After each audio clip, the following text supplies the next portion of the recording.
drive.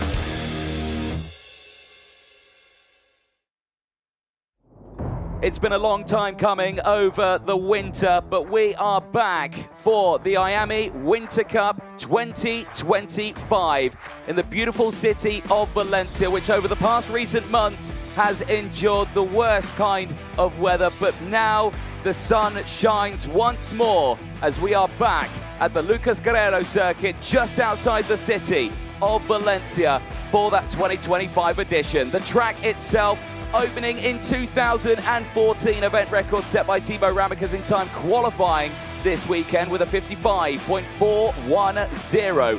The track itself, though, it's a mighty long one, 1.4 kilometers in total track length. It's 210 meters down the start-finish straight. It's 135 meters down the back straight in towards turns 15 and 16 and into that final chicane. 9 meters wide, 2 meters of elevation change, meaning it's a relatively flat circuit out there. It is fast and flowing. But like I say, it's a long one, 1.4 kilometers that have 19 turns out on the circuit. It is an almighty roller coaster of a track. 11 to the right, 8 to the left, and that one hairpin out there, giving them quite a session that they've got out there. Main overtaking opportunities, well, there are quite a lot of them. You see them in towards turn 1, we see them into 3, 6 and 7, 11, 12 and 13, and of course all the way into 17, 18 and 19. That final chicane, we've also seen them into 15 and 16, but there it's a little bit dicey because it's such a fast corner.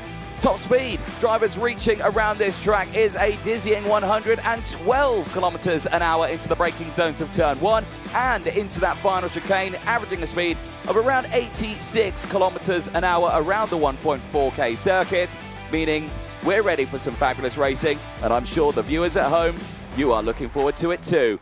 Welcome one and all, myself, Anthony Jordan, and Andrew Mather in the commentary box for your listening delectation over the course of today.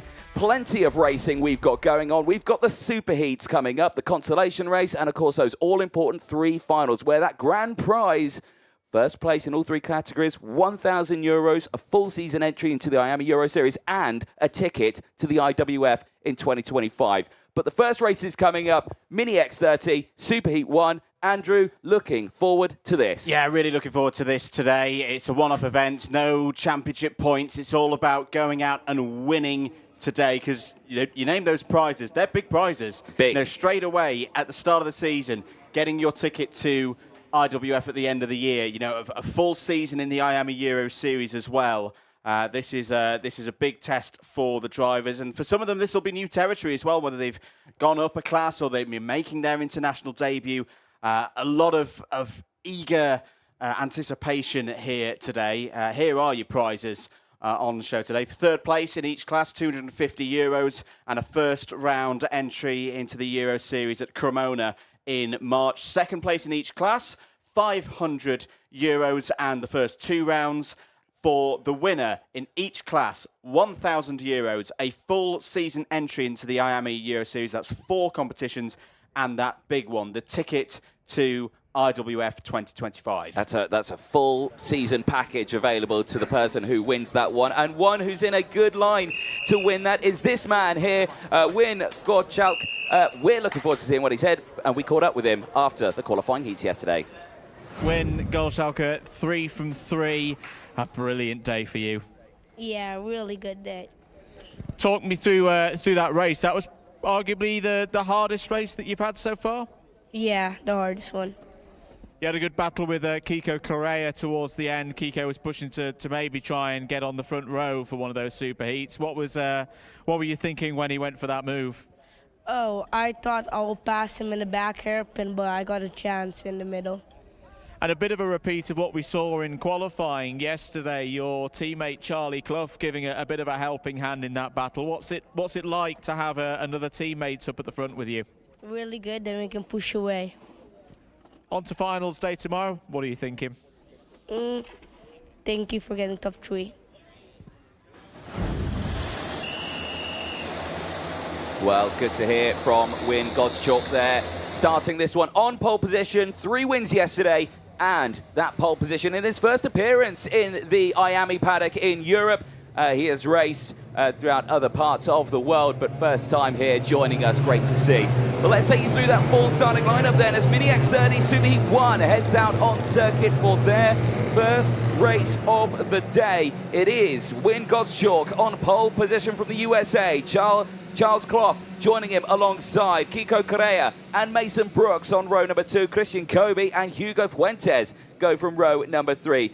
Eden Vallejo and Nicolas Lopez on row 4. They'll have Jorge Miguel and Milan Baku on row 5. Nahil El Gahoudi and Abraham Shelvis on row 6. They'll have Alfie Davidson and Mason Hibbert on row number 7. Second half of the grid. These drivers at the moment are still inside the top 36 because remember, there is a cut-off after these superheats. Ilias Semi and Johnston Stewart form up an all-British row number 8. Artur Konovalov and Mikael Martins are currently the last drivers in this heat holding on to one of those top 36 intermediate classifications. They're on row 9. Everyone from here on is trying to get themselves into the final. Currently, they are not doing so. Row 10, George Clark, brand new tyres on the 438 for this race. Miko Shervis as well is on that row. Martin Rodriguez and Stanislav Diarko on row 12. Jack Harney and Harrod Sverry on row 12. Joshua Larison and Ada O'Brien on row 13. It's a 27-strong field completed by Spain's Juan Torres. Looking forward to this one. Plenty of action had over the course of the day, but can anyone beat Win Gottschalk? Because he has been so dominant over the course of this weekend, Andrew, in his first appearance with us.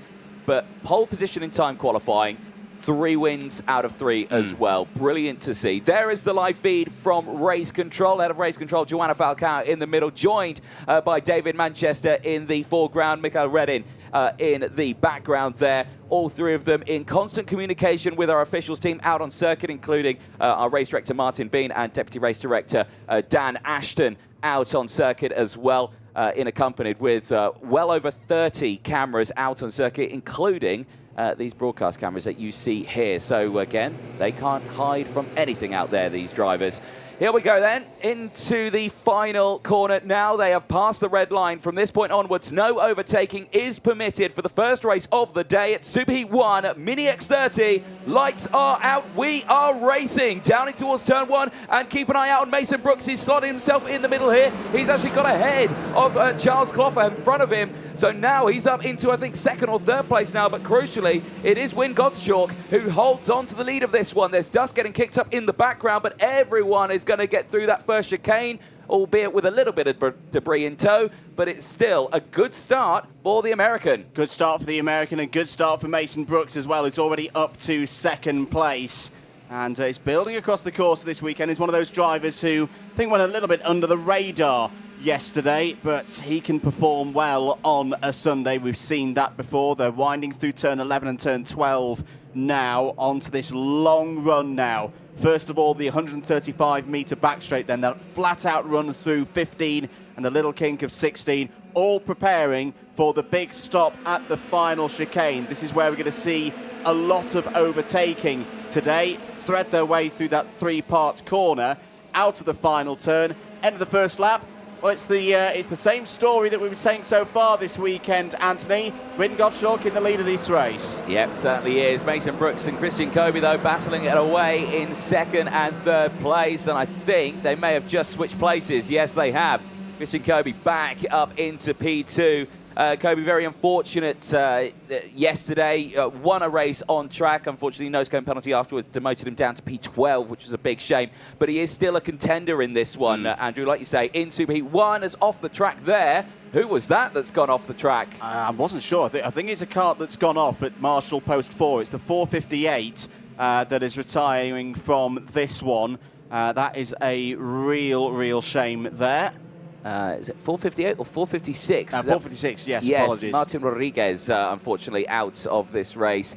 And that is a big shame. I don't know how he ended up there, because he was in line with the carts coming apart from him. I'm guessing that he probably just ran a little bit wide out of Marshall Post 4 through 5 and 6, and it can kind of just grab you there and you're into the dirt, and he's done actually very well to get the kart stopped before re-entering the circuit at turn 9. Yeah, you just saw there very briefly the graphic on tyres. A lot of drivers choosing new ones as, again, the kart getting dragged out of the way for Martin Rodriguez going no further in this one. Hugo Fuentes with now the fastest lap of the race, 104.0. Now, is Hugo one of the drivers who has adorned new tyres in this? I'm going to say no, he isn't. Nope. He's got some old tyres on board that one. But he's still got some pace in there, and he's up into second place here, Andrew. And having a really good run, the driver from Spain started 6th on the grid. Just to go back to the Martin Rodriguez problem, unfortunately, that will be the end of this IAME Winter Cup for Martin Rodriguez. Martin Rodriguez was outside the top 36 in that intermediate classification overnight. He's going to go. It's always the job when you're on that 10th or 11th row in this case for the minis. You've just got to go forward in one of these super heats. That is not happening for Rodriguez, and yeah, that's a shame. But good lessons learned this weekend. No, exactly that. Eyes on these top three then. Gottschalk, Fuentes and Correa. 1, 2, 3 right now in a line astern formation, and again, I suspect this may stay like this. The qualifying heats yesterday, they were pretty feisty, weren't they? But these three drivers know that they're in a position where they're getting through to the final. However, I'm eat my words on this one, Andrew. Kiko Correa down the inside, gets up into second place. A good move there by Kiko Correa into that second spot. Remember, the points from yesterday's 3 rounds of heats are combined with the points scored in this one. It's still the same point scoring system as well. So a win gives you 0 points, second 2, 3, third, etc., etc. It's just that slightly longer race in a super heat versus a qualifying heat. So effectively, each driver will have 4 combined scores across the course of the last day and a half. Top 36 go through into that final. So it's important for these drivers at the front of the field. They've got something to race for as well. It's not just a jolly way to start their Sunday. They are still competing for their grid slots on that grid for the final. And right now, Kiko Correa, in a decent position, is ahead of Charles Clough in this race, and we've still got another one of these to go as well. George House will be on pole position for it, but Kiko Correa looking to move up from 5th place overnight. Yeah, certainly so. I mean, we had around 55 and around that mark, the high 50s entries in terms of the mini. Of course, that does get whittled down to just 36 that make it into that final. And like you say, for those drivers running around nearer the back, it is starting to feel like this is going to be their last race of that weekend. Yeah, possibly. Drivers who are giving it a really good go at trying to save their spots on the grid. George Clark, we mentioned earlier, has got new tyres. I had a quick look at his 438 kart, and George has gained 5 places, so that's a good bit of tactics between George and his mechanic. As here goes Kiko Correa. This is for the race lead down into turn 1, and it's a textbook move from Kiko Correa through past Wyn Gottschalk. And this is the interesting thing now. We haven't seen this kind of position for Wyn now. Yeah. How does he deal with not being in the lead of one of these races? It's exactly what I was thinking. How is he going to deal with it? Is he going to go for the cutback straight away? Is he going to fight back? Is he going to wait for a little bit, wait for that prime opportunity? He has got to be careful here because he has got Fuentes just behind him as well. And if these three do really start to go scrapping, then they'll have Kobe, they'll have Davidson, Brooks, Clough, Sammy, El Kahudi, they'll all be there. Elias Sammy having a brilliant really good race in this one. Was in 15th, was just in the cutoff there, isn't it? So it should be okay in this positioning. But of course, any position gain will help out here. Down the back straight they go then. Gottschalk not going for anything yet. Correa in control of this race, heading into that final chicane. You can see the current stats of that one. Started 3rd, up those 2 places into 1st, and has had decent results over the course of the weekend as well. 5th place in qualifying for Correa. Best results have been a 3rd place. Did suffer from a P8 in one of them, but a P1 in this, that would certainly be a nice treat ahead of that final later on today. Absolutely, and the good news for his rival at the moment directly behind Wyn Gottschalk for going for 2nd place is he had a 5-point advantage overnight, so technically he doesn't need to win this race. He could take a 4th or higher, and it's irrespective of what everybody else in the second race does. He would secure that pole position for the big race later on this afternoon. A little further down the order, who else is on the move? Alfie Davidson, we gave a little mention to earlier. He's gained 7 places in this one. In the 440. Harrods Ferry is having a decent go at trying to get back into the top 36. Started on the 12th row of the grid, has gained 6 spots, is into 18th. Probably needs a little bit more than that to swing the points back in his favour, but at least he's giving it a good go. Miguel Martins is another driver we need to keep an eye on in terms of the cut-off. Was inside the top 36 cut-off at the beginning of this race, and the news is good. He's gone up 6 places in this race, so that's further cementing his position in the final. Certainly is. Confirmation of both these drivers on old tyres. They have not deployed fresh ones just yet. Of course, they'll be waiting till that final to really deploy those to help them get the best chance possible of pushing themselves forward at the end of this race. We're on lap 8 of 10 now. Time very quickly running out. Carrera and Gottschalk just in control of this race. A little further down then, other big movers. Alfie Davidson up the 7 that we talked about earlier. Elias Sammy up 6. Miguel Martins as well up 6 as well. George Clark up the 5. And Haddots Ferry also up 6 places. We've not seen many big movers, even despite the fresh tyres on board. Of course, the Comet tyres that they're running, they're a relatively hard compound, so they do last a fair while. And with the minis, like, they don't really, you get this a lot, the slipstreaming, the pushing like this, you don't see those fights too much. However, this is a fight. Fuentes and Clough off trying to look to the inside at turn 1. And is denied the overtake. Stays there in P4. There is a cut-off on the start-finish straight as well. It is rejoining. However, he has cut half the circuit. So that is just in front of me on the commentary box. And I think that might be Nahil El Gahoudi, unfortunately. I suspect he might be in a bit of trouble for that corner cutting. Yeah, I tend to agree with you there, and I know it's been noted by one of the officials, but race control will and the officials will have a look at that and deliberate over it. Meanwhile, back at the front of the order, Kiko Correa and Win Gottschalk. And I think for right now, that Win's doing exactly the right thing. You know, it's a Superheats, it's not quite the final. Reserve yourself for the final. It's more than doing the job needed. Kiko Correa is going to defend here, and that's because he does need these 2 extra points. At the moment, Kiko Correa would be still in 5th, but it would put the likes of Longitano and potentially George House under a little bit of pressure in Superheat 2. We're on to the final lap now. Charles Clough is through into 3rd. Alfie Davidson has also gained on that last lap. Great race from the entry-level cadet British champion, as down the inside goes Gottschalk for the lead of the race, has taken it back. That shows a driver with confidence. That was a nice, clean move. There's still potentially going to be opportunities here for Charles Clough. Charles Clough is closing in, whilst Correa and Gottschalk are having a bit of a battle here. Keep an eye on the 440 there of Alfie Davidson into turns 11 and 12, and slipping down the inside there is Charles Clough. That's a beautiful move by Charles Clough, and once again, the 2 Jamie Green Racing pilots working together brilliantly here. I think Gottschalk's going to let him through. He's going to let Charles Clough through here because Charles Clough needs those points more than his teammates right now. Down the inside goes Kiko Correa, takes the race lead. What a finish to Superheat number 1. It's going to be Kiko Correa who wins it from Win Gottschalk.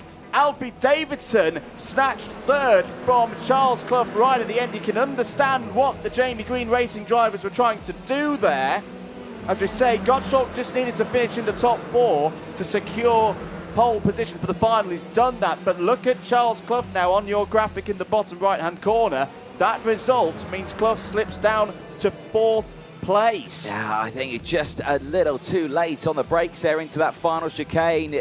Like, so unfortunate there for Charles Clough because he was looking for that win. But just left the door open there, and you've got to give it to Gottschalk there to give that to his teammate, but he let Carrera through as well, and that's just what caused that to get sorted out. But they tried, it didn't work out fully, but the crucial thing is they're all through to the final anyway. So they'll have the work to do, but they've made it to that final. They have indeed. Well, for Charles Clough, the good news is that he'll at least be on the 2nd row of the grid. Depending on the results from Superheat 2, could actually still be on the front row. House and Longitano are still to race. Drivers heading into Parc Ferme. But Kiko Correa, and I've got to say, great move by Kiko Correa. It's one of those into the final chicane. for the minis, it's such a long run. You can easily overthink of, like, when am I going to hit the brakes? Yeah. You got it absolutely spot on. Well-deserved victory. Yeah, I completely agree with you on that one. Nicely timed, and certainly fought back through that race, starting this one on the inside of row 2, but still pushed his way forward in that one. So Correa taking the win ahead of Gottschalk. Davidson, Clough, Brooks, Fuentes, Kobe, Clark, Lopez and Stewart, the top 10. Let's run through those highlights. Superheat 1. First one of the day, Andrew, Mini X30. Pretty solid, I would say. Calm and collected, not much drama. A continuation of what we've been saying with the X30 Mini category throughout the weekend. Yeah. They have raced fantastically, and we asked for more of the same in that third round of heats yesterday, and, well, at least the first group have delivered on that. Very tight run through turns 3 and 4. When Gottschalk had that early lead, Mason Brooks had a bright start as well. In the orange and blue colours of Fusion Motorsport. In the end, Mason Brooks would run home into a solid 5th place. He'll hanging around there in that top 8, I would imagine, once the second superheat is run. And we've got that final intermediate classification. Down the inside, Christian Kobe, bright again in the early stages, faded a little bit in the second half of the race. But again, when we get to that final, it's a longer race. Oh, yes. And again, I would keep an eye on Christian Kobe because his race pace has been pretty good so far this week. Yeah, it certainly has. Of course, the races they're doing now are also slightly longer than the races they've had over the course of the qualifying heats. However, that final 15 laps out there. That was a very disappointing moment there, wasn't it? Martin Rodriguez out of the race and effectively out of the weekend as well. In his first race, which is a huge shame. Never a nice thing to do, but at least, you know, it's a good day, and I'm sure he can sit back and enjoy the final a little bit later on from the sidelines. Yeah, and I say it'll be an entertaining final for the minis, and it's something I really like about them. They're a very supportive group. They always watch each other race and cheer each other on. That was the move from Kiko Correa down the inside of Gottschalk on the 6th lap. Gottschalk fought back to retake the lead. And I think this was all with the mindset of try and get his teammate Charles Clough back into the equation. Gottschalk and Correa going back and forth. You could see how much time. Charles Clough was probably a second and a half behind these two heading into the infield section. Within one sector, he was into the lead of the race. Yeah, I mean, and all the way, just in this moment here on this final lap, this is where it really started to keep up. Gottschalk gave the position to Charlie Clough there. He left the door open. Correa got through. Then into this final chicane, just watch. The door was open, down the inside. It was beautifully timed, beautifully calculated. Unfortunately for Charlie Clough, he then ended up losing out on another 2 place after that one. Look how close it was across the line. Davidson, it was a hair width of difference between those two across the line. But Davidson just clinching that 3rd place, gaining 10 places in that. He started at 13th. A huge lunge up the field just to really help him out with his starting position in that final later on today. One more Superheat to go then for the Mini X30 category. Superheat 2 is coming up next, and this one starting with a driver who has impressed me here, Andrew. George House, 15th in timed qualifying, but then came through the field, 2 wins out of 2. And then a 5th place in his last one. He's had a solid weekend here. I think he's had more than a solid weekend. Let's have a little think back to yesterday and hear his thoughts after that 3rd round of heats. George, a great day. Not quite able to repeat the heroics of the first 2 heats, but a Superheat pole for tomorrow. You're properly in the mix for this IAME Winter Cup, aren't you? Yeah, definitely. Talk me through that 3rd race. What was your strategy for you? Was it a case of not put too much risk to make sure you got that Superheat pole? Well, my strategy was to get a good start so I could be up to the top, but unfortunately it didn't really unfold like that, but it was okay, I guess. But you've learned a lot today that you're going to be able to take into that Superheat and to the final tomorrow, haven't you? Yeah, definitely. We've been quick all day. I reckon we can get a good position in the Superheat. Kart still feeling good? What will you be discussing with the team when you get back to the awning? I'm not sure really, but the car is definitely really good. The new energy chassis is really quick. Yeah. Good stuff. Well done, George. A fantastic performance. We'll see you on pole tomorrow. Yeah, definitely. Certainly so indeed. Starting that one on that front row as engines fire up. They make their way out onto the track.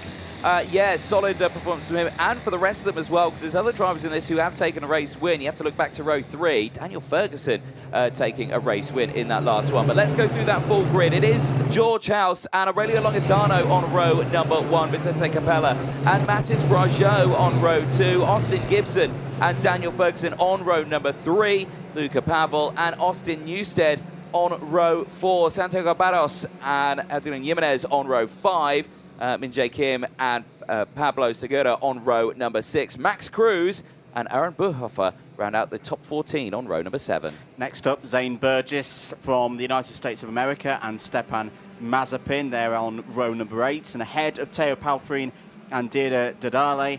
Those are the last 2 drivers at the moment in the top 36. So they're on row 9. So again, all of these drivers on rows 10 through 13 need good performances here to keep their weekend going. Andy Stewart is on row 10, is joined by Oliver Vreitens on that one. Ollie Surley and Nahil Padavani go from row 11. Hugo Berner and Philip Massard on row 12, and then on row 13.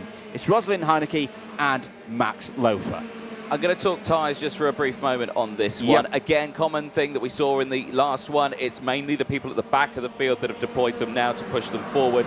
However, there were drivers who were on that sort of bubble cut-off area that haven't deployed them. One of them being Zane Burgess, who is in a situation now where he needs to make sure he can actually gain a good few positions on this one to definitely help him out and secure a spot. The start, I think, is going to be really key for Zane Burgess. If Zane Burgess can, weave through a little bit and gain 2 or 3 positions, giving him. We talk about battle buffer in terms of gap on track. I think for Zane Burgess in this case, he needs number of karts to be his buffer against those a little bit further behind who are on newer tyres. I do love the livery of the 421. It's got like Gainbridge. It almost looks like a mini Indy car.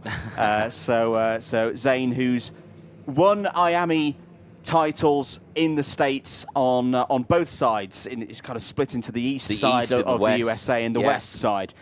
Zane's won titles in both territories, as it were. So keep an eye on the 421. Had a tough qualifying, so has been able to race through and gain positions in the IC, and could still do so here. Yeah, indeed. And he's got Stepan Mazepin starting alongside, who has adorned a brand new set of tyres in this one. So this start is going to be vital. But let's see how they do at the front. It's George House and Aurelio Longitano then taking us into turn number 1. George House has the run here. He has got Capella following suit behind, and also Austin Gibson who have that inside line. Longitano did not get the power down. Brageau, Ferguson all getting caught out there as they go wheel to wheel now in towards turn number 3. It looked like Capella was going to go for the lead there on George House. He has been denied that overtake, and House leads the way as they head through the tight and twisty section. Everybody through the first couple of corners, through turns 3 and 4. It's a clean start for the second Superheat in X30 Mini, and immediately it's House and Capella. Vicente Capella developed a lot across the course of yesterday. In the third round of heats, he was particularly strong on race pace. Had a bit of bad luck in the end, but consistently there or thereabouts in the top 5 for the most part of yesterday.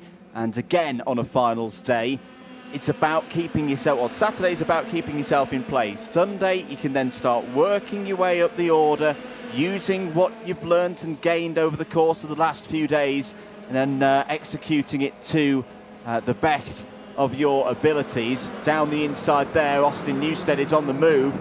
Was overtaking one driver. In the end, he's lost out because Santiago Barros, that was a beautiful bit of positioning and braking into turn number 1. Santiago Barros for Portugal up to 5th place. Yeah, nicely done. Positioning is important on this circuit because, like we always say about it, it is a flowing circuit when you really get going into it. So you could mess up turn 1 and that can mess up everything else after that for quite some while. So you do need to be careful with positioning, and like you say, Barros positioning that one absolutely superb. Eyes on this though. House not out of the woods here yet. Capella's there, Longitano right there as well, and Brageau has closed in. Now that's going to be an interesting one. 2 Spirit drivers right behind. They have an opportunity here to really work together now and just put these two out of position and back down in the order. Now, this won't affect them too much in terms of positioning, in terms of the final. However, every little position does help them out in this race. So let's see what is going to happen. We go on to lap number 3 now, 2 laps completed. Eyes on this, but the top 4 so far, no change here, Andrew. Looking further back, further in the field, the only biggest mover as well in this one, Theo Palfrain. 5 places gained. Everyone's in a bit of a... Well, no one's really moved forward or backwards in this. It's just stayed the same. Yeah. Oh, this is happening, though. Yeah, down the inside. George House still leading this one. Capella trying to fend off the 2 Spirit carts there. Aurelio Longitano situation. This is key. If he can get through, he will tie his points tally with... Oh, as Capella's got down the inside of George House. That one came from miles back from Capella. Sweet move through turn number 11. George House gave him the room on the inside. Investigation flag is out for the 4-6-7 of Theo Palfrain. So, unfortunately, having mentioned that he was up 5 or 6 places, something's happened that the officials are taking a deeper look at there. And that's all the news that we have at this stage. So over the line to complete lap number 3. House here we go. Back down the inside into turn 1, and Longitano's going to follow through. That's a key move. That will put Longitano back to 11 points, tied up with Charles Clough.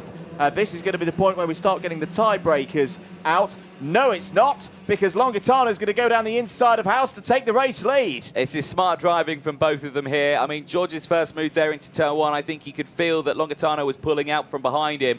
And, you know, he just thought, right, okay, if he's trying to go for the move, I'll go for the move. He might follow me. That's exactly what happened. And then Longitano just reacting there, back down the inside through turn 7. Not wasting the time as well, thinking, okay, fine, you've gone through. Now let's give me a chance at the front here. But let's see how this one turns out, because in the meanwhile, who's closing in? Gibson, Newstead, Barros behind as well. They will all close on this one. This one's being a little bit feisty here, because you have to remember as well, Capella qualified 10th at the start of this one, so these positions do matter because he didn't get a great qualifying. However, he's going to lose out on this one. House down the inside. Capella's going to follow suit as well. Oh, how close could you get there for Mathis Brageau on the inside of his teammate Longitano. Now has been hung out, but there, Brageau's going backwards. Yeah, Brageau, I think there was... Oh, as Austin Gibson's thrown it down the inside of Longitano now. Austin Gibson had a very tough qualifying.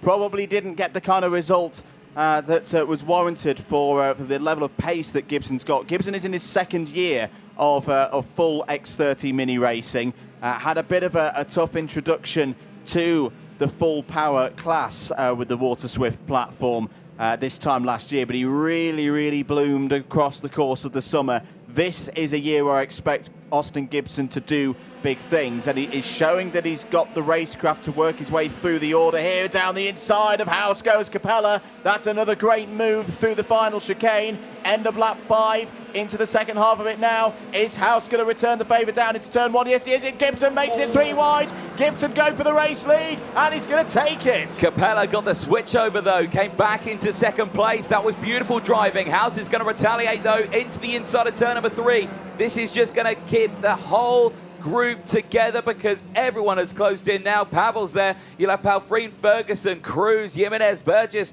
Min Jae Kim. They'll all be there. Maspin at the back of that as well is in P15 at the moment. He's pushing through the order also. However, I do believe he's received a warning flag, so that does include a 5-second time penalty, which is very unfortunate. However, he will get a chance to fight in this group here, which I'm sure will be excellent fun. Halfway through this race, there's the confirmation of it on the screen, but as they go through now onto this back straight, they've settled down a little bit here, Andrew.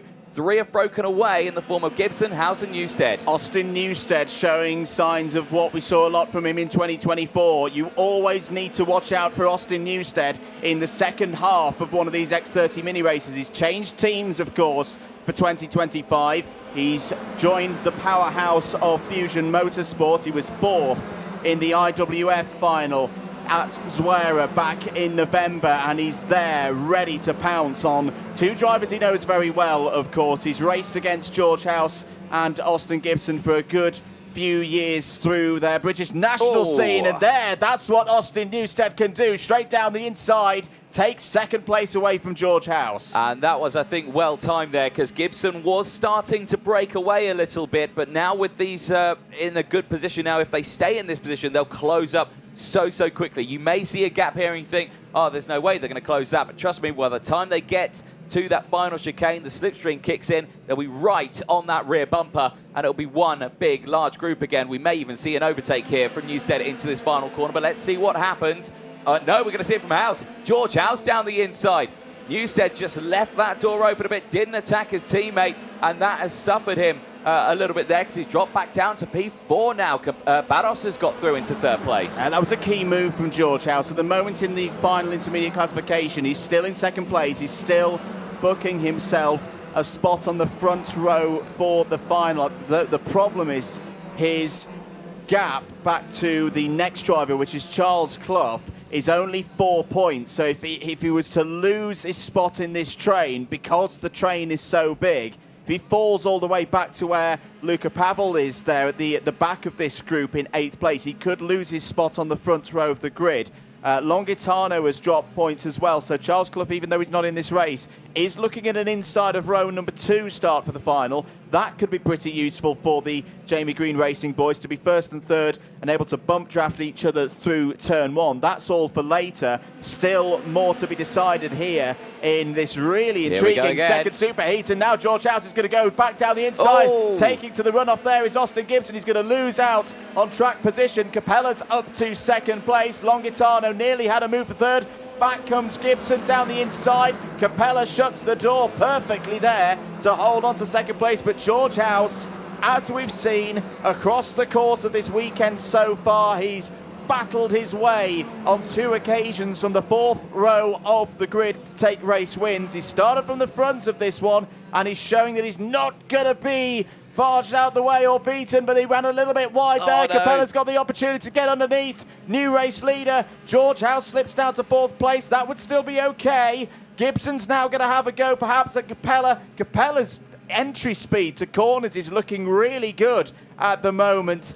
Anthony, it's serving him well. The question is, though, a lap and a half to go. Has he got the determination to keep himself at the front? Well, that's the question. We are about to find that one out as they head into that final chicane. This is where all the overtakes have been happening. More are going to happen here. Gibson back to the front here. Capella's going to hold it, though. Oh, he cuts the chicane. Oh, this is not what you want to see. They're going to see the final lap board now. It's going to be right to the end of this one. They are 3-4 wide in towards turn number 1, but it is House that leads the way. So Gibson needs to be careful here because he missed the chicane on the last lap. He's just cut it there again. He's getting a bit discombobulated here because there's so much happening. Oh, no, now they're all missing the chicanes. Yeah, he's off the track also. But right at the front here, House, he leads the way. Newstead back into second place, back into the lead. Austin Newstead to the lead now. He was waiting for the prime opportunity to get it done. He has found that now, but he has to hold it for the remainder of this lap. You have to remember, he qualified 22nd overall out of everyone here, and he was just trying to eke his way to the front, and by the time he's got to this superheat, he has done just that. Gibson is under investigation. Yeah. It's understandable at that point, but we'll have to see what they decide on this. But let's see, into that final chicane, what is going to happen here? We've seen all the overtakes here. George House to the outside. He's going to try and switch it through. I don't think it's going to happen. Just for good measure, I think Gibson cut the chicane again there in the background, but it's going to be Newstead. Newstead who wins it. House gets second. Capella third. My goodness. That was a fight there for quite some way of that race. That was a proper battle royale in X30 Mini, and it just shows the stakes are rising. The tension out there is going to keep growing as we get towards the final. The final, of course, for X30 Mini will be on track at 1:30, and we'll be bringing you all of the build-up to that one as well here in Valencia. There is your provisional result for the final intermediate classification.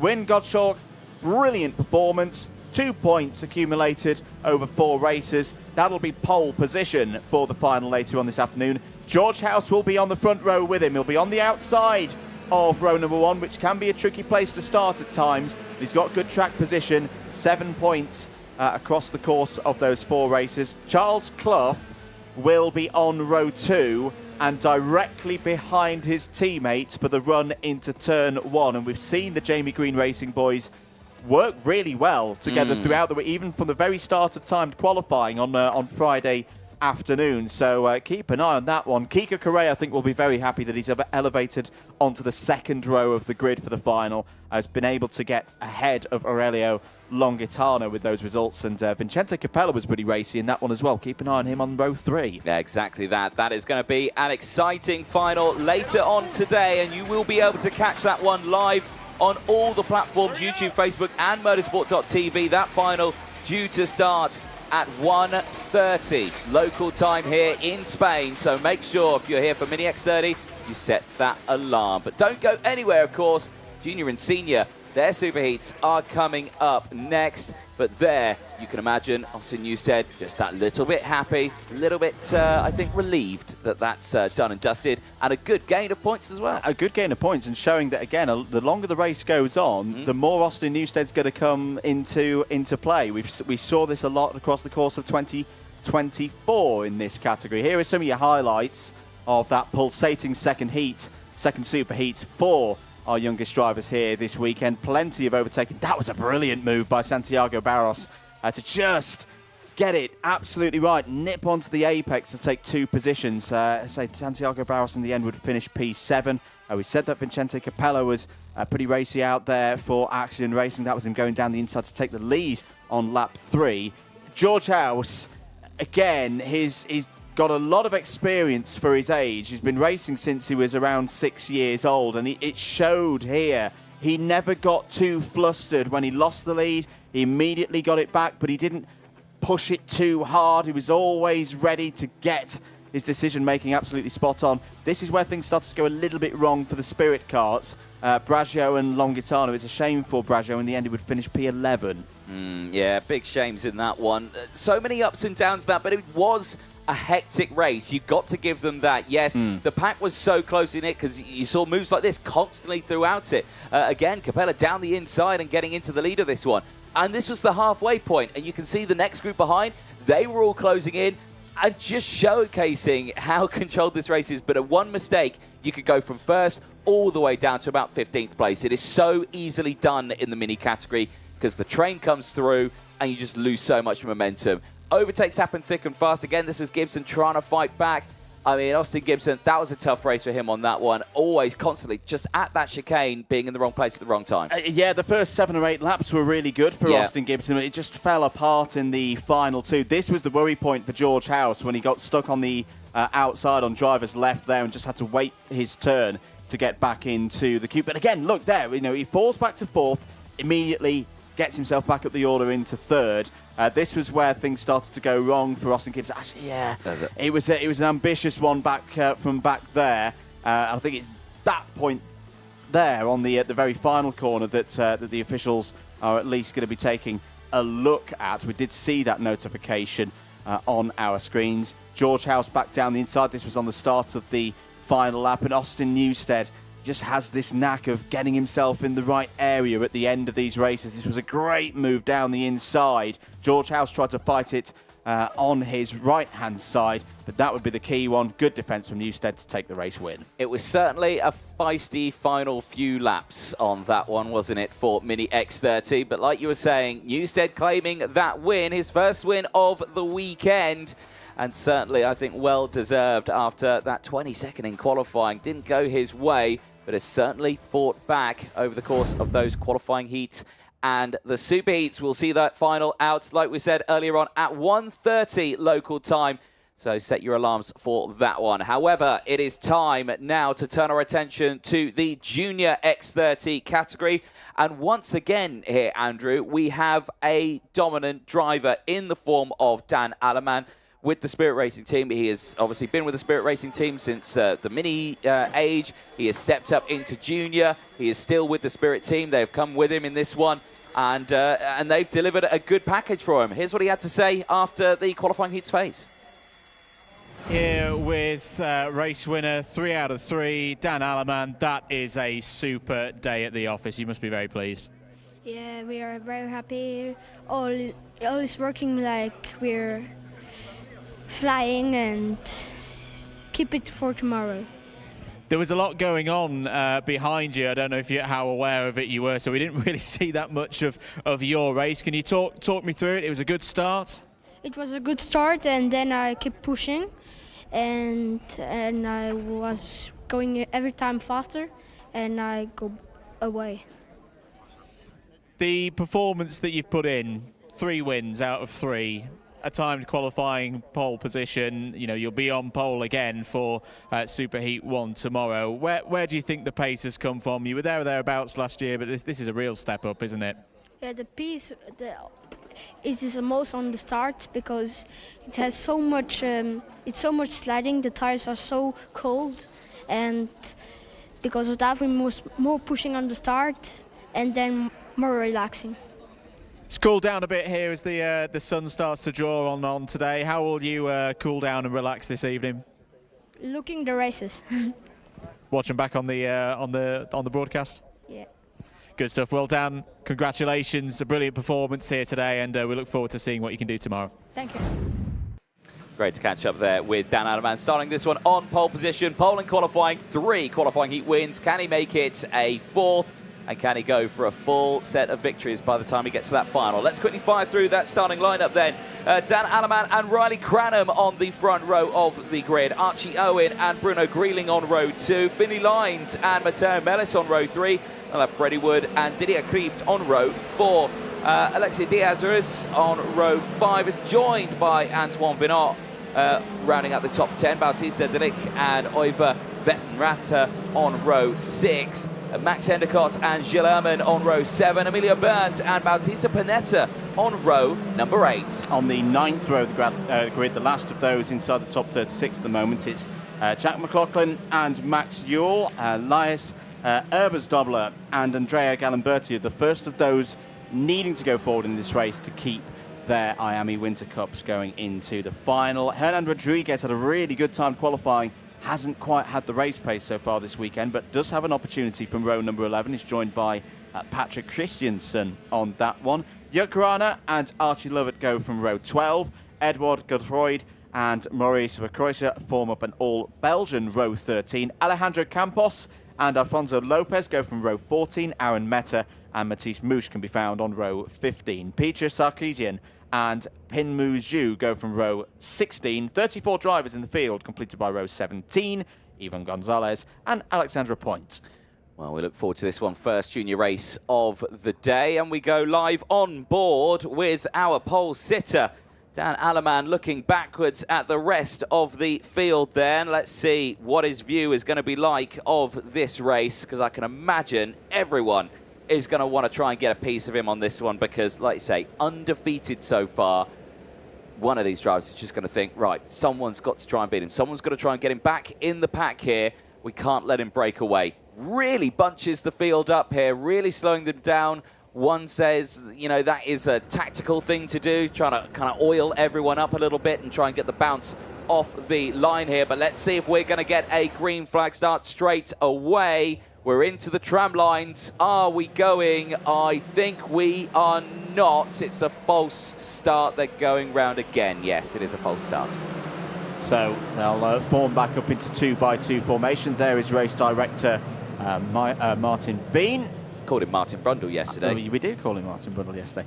It's definitely not. I think probably. Now is that a problem for the number 40? That is Alejandro Campos. Another one of the Spirit Karting entries in this one. I'm just reminding myself where Campos is meant to be starting. 27th 27th. Place. So are we already losing one of our drivers who needs to move forward? Tyre situation.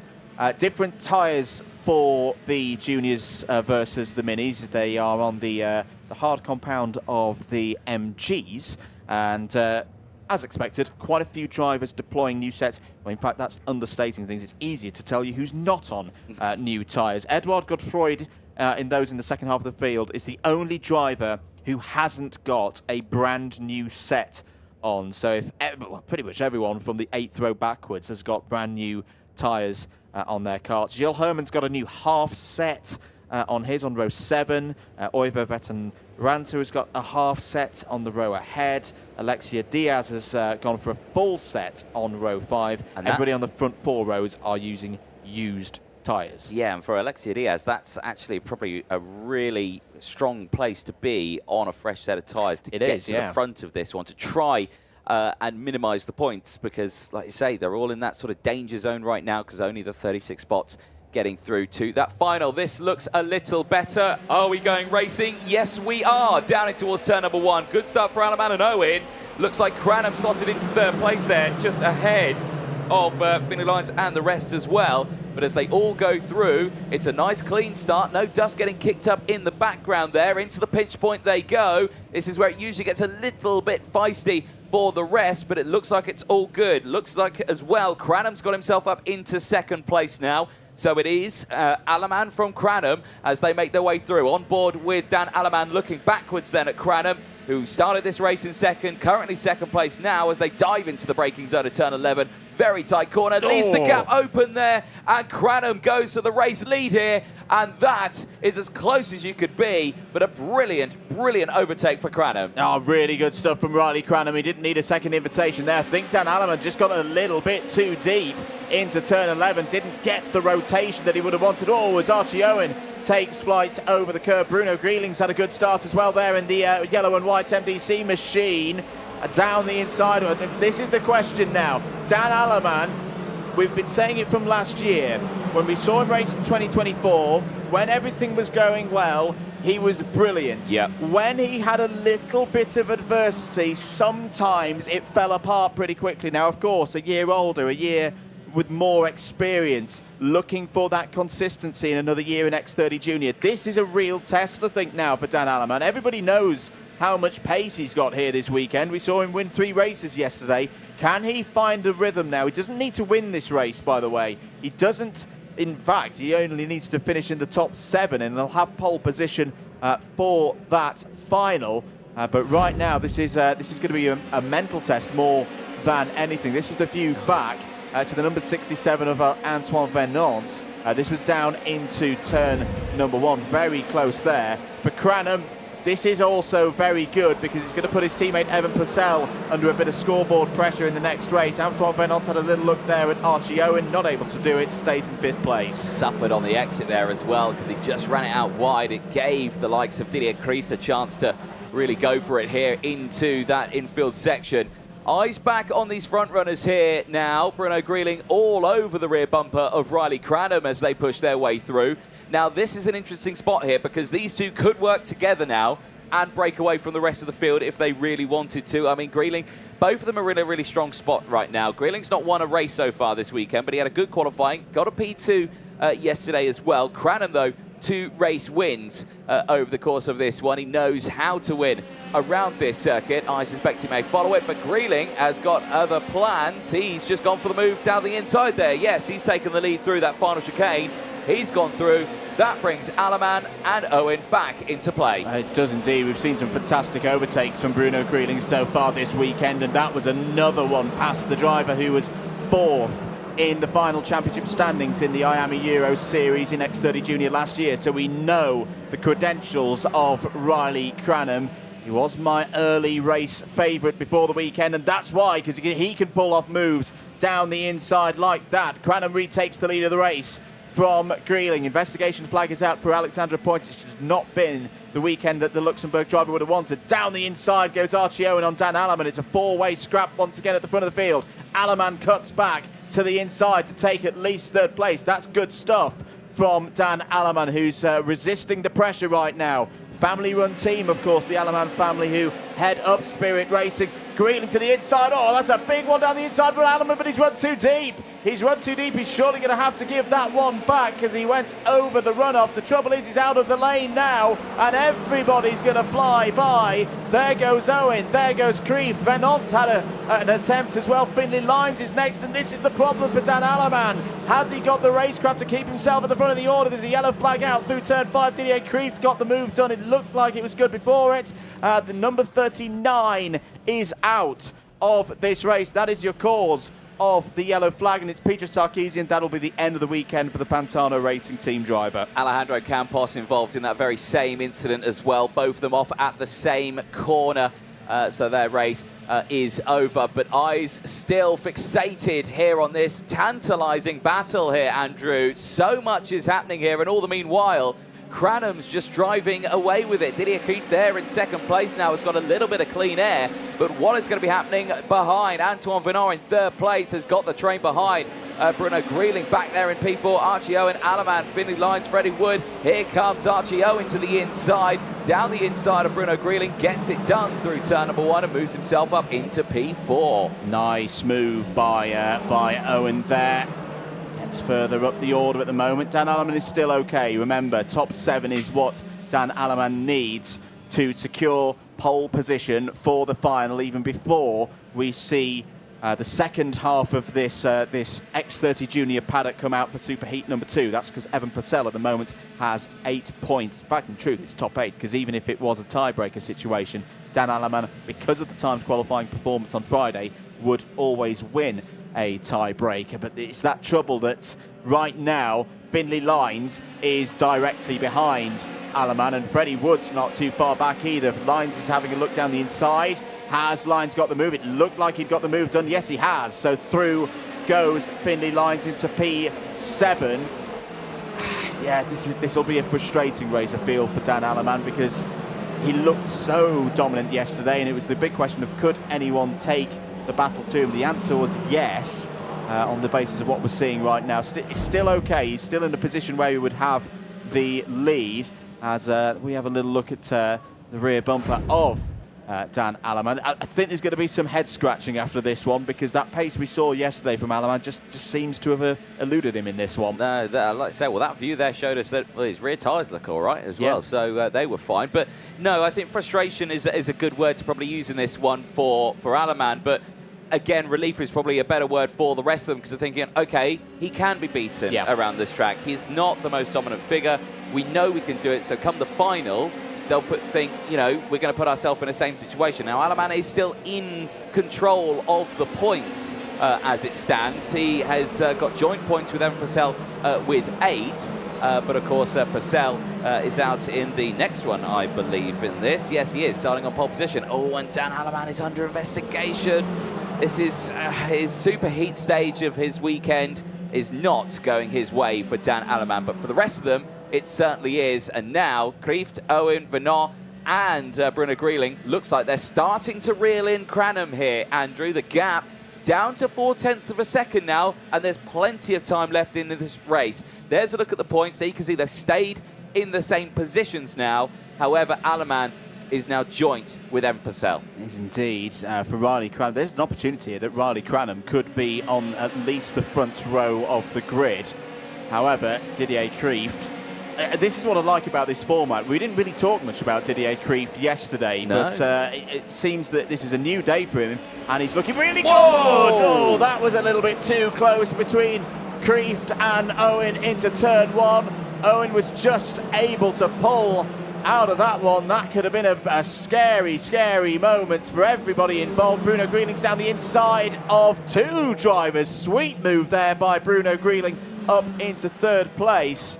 But that was a mighty, mighty close moment. You don't really like to see drivers moving in deep into a braking zone, especially turn 1. I've got to say, I think Owen may have been a bit flustered after that one, because he then immediately started to lose places. I think he's got it back now, which is good to see. He's got himself squared away. He's got lines behind him, but he's back down into P5. But Kieft, you know, that's just one of those things. I don't think didn't know he was there, and he's just going for the move on the inside, and you know those things happen. As down the inside there for 3rd place, Antoine Venard getting that move down into the chicane. Grieling back down to 4th. Here comes Owen once again, backs out of that one quite earlier on, and now gets the inside line, because Venard, as soon as he gained that place, now drops back another 3 places. Yeah, that's a really tiny error by Venard, but a costly one. He left the lane open on the inside into turn 1. Bruno Grieling's always going to go for that kind of opportunity, and well, simply Owen and Lyons were there, bumper to bumper, and all of a sudden Venard finds himself back down in 6th place. 2.5 laps to go of this first Superheat for X30 Junior. and it's the two Fusions up the front. It's the UK prepared Fusion Motorsport kart of Riley Cranham in the lead, and then the Benelux region, the sub-team of Didier Kreeft and others in second. Archie Owen back up to third. Investigation flag for the number 31. I'm not massively surprised to see that up on the board. Just an investigation at this stage. Bruno Grieling defending from Venant down into turn 1. Fiddly line still there as well in the bright yellow and green helmet. This has been a really good performance from Lines so far. Venant back down the inside of Grieling. One of Grieling's favourite overtaking spots into turn 3. That was a nice move for 4th place. Yeah, we've seen, I think, more overtakes through turn 3 this year than what we did last year. I'd Because agree. last year, there were so many incidents at turn 3, which I think everyone was just like, okay, avoid overtaking there. But so far this year, we've seen it in the minis, we've seen it in the juniors, we've even seen it in the seniors overtakes there. So, you know, brilliant to see that that's really come into play. But eyes on this. Quick check over the shoulder. Right, Cranham checks. Didier Kreeft says, go. Don't worry about me. Oh, well, maybe he threw the dummy on that one because he sent it on his teammate. And, well, Cranham goes off the circuit, and there's a gesticulation there from Cranham. I would say probably understandable. And now here comes Archie Owen back to the inside of turn number 1. Dust kicked up in the background there, Andrew. It's all kicking off now. Yeah, it was Emilio Berni who was going for a bit of rallycross out of turn number 19. The German in the 36 for EB Sport Promotion lost 4 places on that lap. As a result, we are on the final lap in X30 Junior, this first Superheat. Cranham looking to at least book himself on the inside of row number 2 for the final. And also, just to note, Dan Alleman's fallen to 9th place. Dan Alleman has at the moment lost the lead in the intermediate classification. Cranham could still be on pole position for the final here. If he can win this race, if Dan Alleman loses another 2, Evan Purcell's then got to win, and it's only a win to hold pole position. This is going to be a tight one all the way in X30 Junior. Good defence from Cranham. He's going to do his side of the bargain and win Superheat number 1. What a performance from Riley Cranham. Second for Owen, third for Kreeft, and Dan Alleman 7th. He brought it back on that last one, but don't forget he's under investigation. No idea what for. We've had nothing to tell us what that is about. All we know is that Dan Alleman is under investigation, so that is not secured just yet. But as it stands, he's on pole for that one. Oh, there's Archie Lovett. He's walking away out of this race. What happened to Lovett in that last one? He dropped down right to the back. I think something might have happened also involving Antoine Venant, because both the 67 and the 64 did not come through sector number 3 on that last lap. Venant will still be through into the final, I'd imagine, because he had a good points buffer over the rest of the order. But yeah, that's a little bit of drama on the last lap. Is this part of what we saw here? That's Venant in the centre of it all with Bruno Grieling. Oh, that's going to get a little bit tight. Oh no, you do not like to see that. I hope Antoine Venant is okay. Yeah, Bruno Grieling went down to 20th place as well. So that's what happened to Antoine Venant to retire on the last lap. Archie Lovett was not involved in that incident, so most likely something else. I'm just having a look out of the window. Antoine Venant is standing, I think just taking a few breaths, sat back down on the tyre wall now. But yeah, that's not a nice moment. Hits in the shoulder there. The only comfort I can take away from that is that it's mandatory for all these drivers to have FIA approved rib protectors, and that hit that direct on the spot. So hopefully that safety equipment has done exactly what it was supposed to do. Don't get me wrong, that will hurt like anything from an impact there right on the ribs of a rear wheel. But certainly we do hope he's okay. There, though, Riley Cranham coming away with that race win. That's a 3rd win for him over the course of this weekend. Puts him in a really strong spot. He's 3rd in the intermediate classifications. However, Evan Purcell, who's 2nd, has a race to go.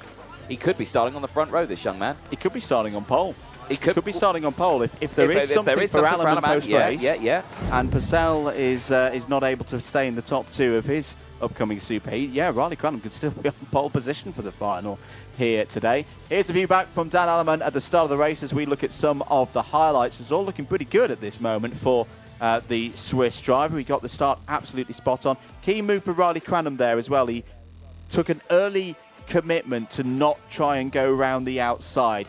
take third place off of the start and build from there. He started building straight away. That was a good move from Cranham down the inside of Archie Owen to return into second place.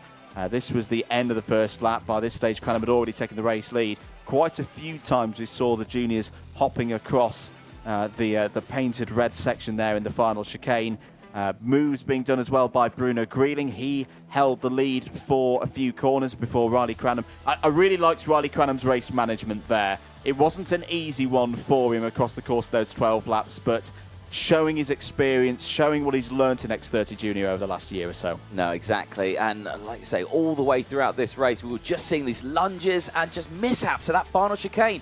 Now, I think it has been reprofiled a little bit, that final chicane. There's been some upgrades to it, you can see, with the curbs and everything, to try and slow them down maybe a little bit more. However, I don't think that's worked because they're all completely still sending it. It's good for us, but it's not good for race control and the officials, I don't think. No, it's a tester for them. I think the problem for Dan Alleman there, he was very deep down the inside, and as the track continues to rubber in, you're getting a real difference between the racing line and off the racing line in the braking zone. So we're going to have to keep an eye on that one across the course of today. Especially because there's been a lot of new tyres going down on that this morning, so there's a lot more fresh rubber being laid down on the circuit. So, yeah, that does make it a little bit interesting. On to lap 8 of this race. Archie Owen on the fight back here after that, tense moment that he had earlier on, which did result in a warning flag. And this was it just here. Or not a warning flag, sorry, an investigation flag. I'll correct myself. But there, how close was that? That was not a nice picture to see. Yeah, so they all got through, they all carried on, but that was a bit of a heart in the mouth moment for everybody involved. This was another move down into the chicane. I think that's the thing. If you're going to go on the brakes into there, you've almost got to like do the block pass on your rival. And you've got to get alongside. That was an example of not being able to be fully alongside into that final chicane. That was Didier Krief having a go at Riley Cranham just before they took the Ultima Vuelta, the last lap board. And this move here from Archie Owen, that you could just see Emilio Berndorf in the background as well. Where did Byrne finish in the end? P11.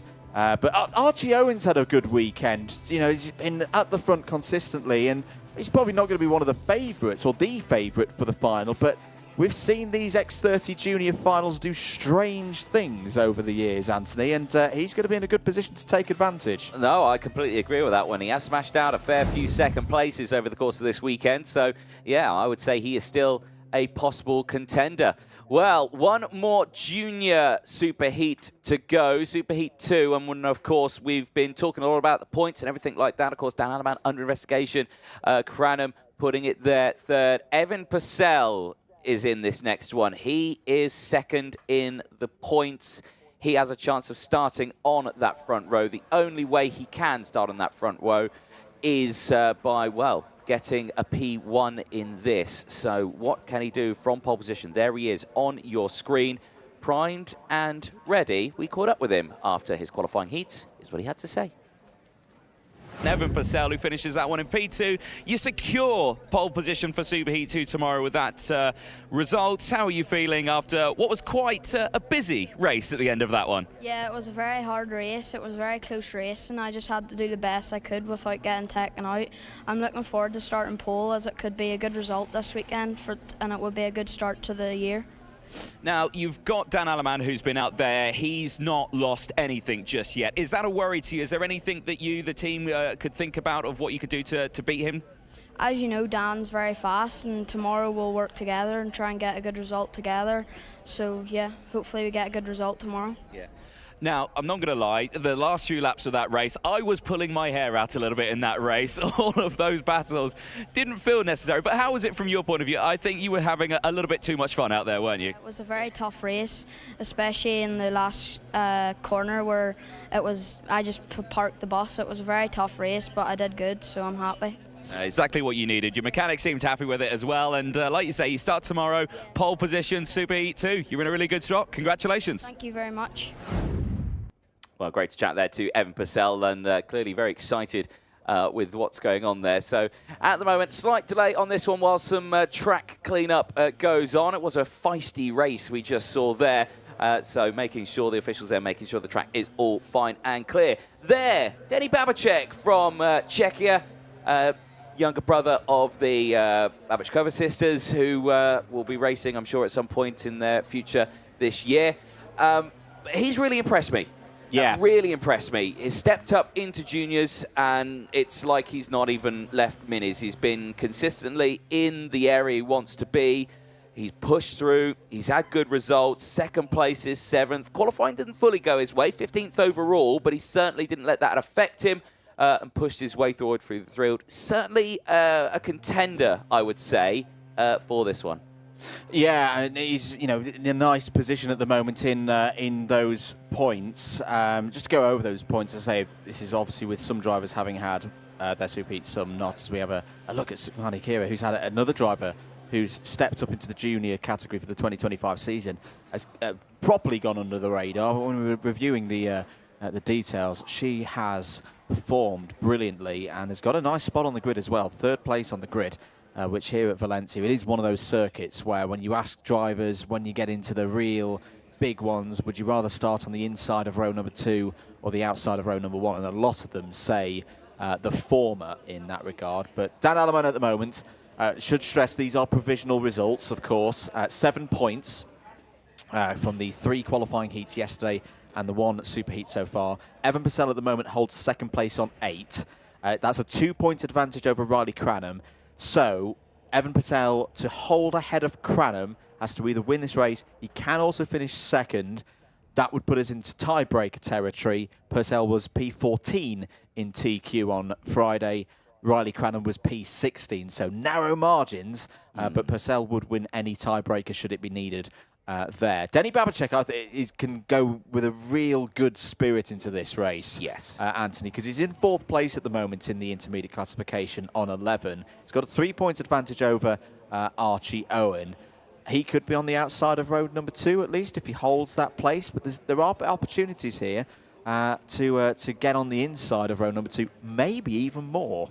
Well, yeah, or definitely, of course, because if Evan Purcell, of course, if he just dropped back, then yes, he does get that advantage.